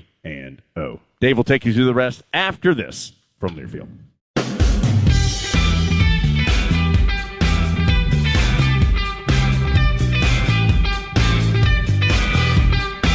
Dave Nathan welcoming you back to the Coca-Cola postgame report from the Smith Center. Carolina 77-52 winners tonight over UC Riverside. And Tyler and I, we talked about two of the returning players, sophomores Jalen Washington, Seth Trimble earlier. Adam Lucas talking with Seth Trimble right here and right now.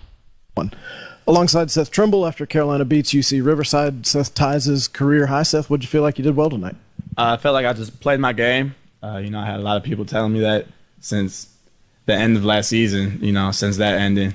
And, people just been in my ear. And, I think really like these past 2 weeks after I came back from injury, I just really started to take hold of it and really started to, do that every single day. And, it led to progress and what happened today. Been in your ear to do what? Play my game. I think last year I definitely wasn't the same player that, I am. And, everybody knew that and everybody around me knew that. So just having the right people in my ear, the coaches, my coaching staff, my teammates, old coaches, whatever. It's definitely helped.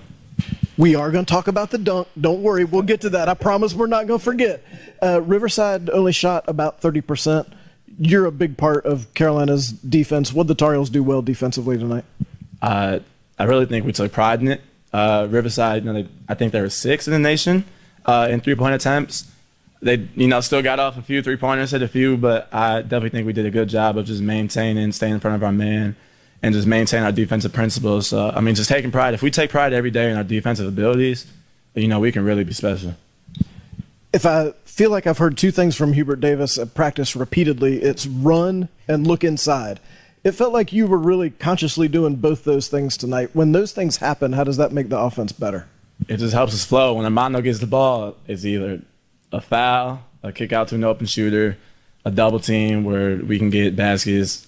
Something good always happens when we run, first of all, in transition, and then when we look inside. That's where we're best. We didn't shoot well tonight, but how much did we win by? 30, and that was just from straight pounding the ball inside and doing what we do. Yeah, if there's something that people are kind of confused about, this team really hadn't shot that well through the first 3 games. Mm-hmm. But I do think it's a good shooting team. What's the missing piece there? I think guys are just getting acclimated still. Shots aren't falling right now. It's early in the season. Maybe competition is, affecting them. Some guys play better when they get to the P5 schools and things really got to go. But I think guys are just getting acclimated because, you see them in practice. You see them. Guys on the team can really shoot. So I think that's to come. Okay. Also to come is this conversation about the dunk. Jalen Withers gets the block. R.J. Davis throws the long bounce pass. Seth Trimble with the finish. Take us through that play. I've been hunting one since Johnson C. Smith preseason last year. I've been hunting one. So the second I got that fast break, I knew I was by the rim. Honestly, my mind wasn't even to dunk it, but I just went up with it. Honestly, I got hit in the face. My eyes were closed when I dunked it, but it went in, and I had to let out some emotion, when you let out the emotion after a good play, the confidence just goes up, and everything really starts to get going. How do you know your eyes were closed? Have you already seen the picture? I felt it. I got smacked while I dunked it. That guy's 6'7". Is he? Yeah. Well, that's what the roster says. I dunked on taller. How tall have you dunked on? Maybe like 6'9". Promise Maduka, one of my good friends from back home. If he's ever listening on this. He can attest to it. He was your good friend until about 3 seconds ago. For those of us who don't dunk very often or as often as you, is it a lot harder to go up off 2 feet with 2 hands? It feels like it would be. It definitely is. I would definitely recommend for myself 2 feet, 1 hand, but that's kind of just like the safest option I always go with. It's like literally my go-to ever since sophomore year of high school. When I got my bounce, that's like kind of all I've done. So I'll make sure the next one's 1 hand. Okay. You heard it here first. The next one's 1 hand. Go to Seth Trimble for all your dunking tips. That's Seth after he ties his career highs in Carolina's win over UC Riverside. Seth, thank you. Thank you. And thank you to Adam Lucas for bringing us that conversation. And I don't think we could go anywhere else after talking to Seth Trimble than go to our Coke play of the game. They say Coke Zero is irresistibly tasty. Does that make it the best Coke ever? Find out for yourself. Let's find out what the Coca-Cola play of the game was. Oh, my gracious. Jalen Withers swats away the attempt by Pickens. Meanwhile, Trimble. Oh, my goodness, a two-handed flush. That's a poster, baby. Carolina basketball has been brought to you by Wells Fargo, official retail bank sponsor of Carolina Athletics. The preceding has been a Learfield presentation of the Tar Heels Sports Network.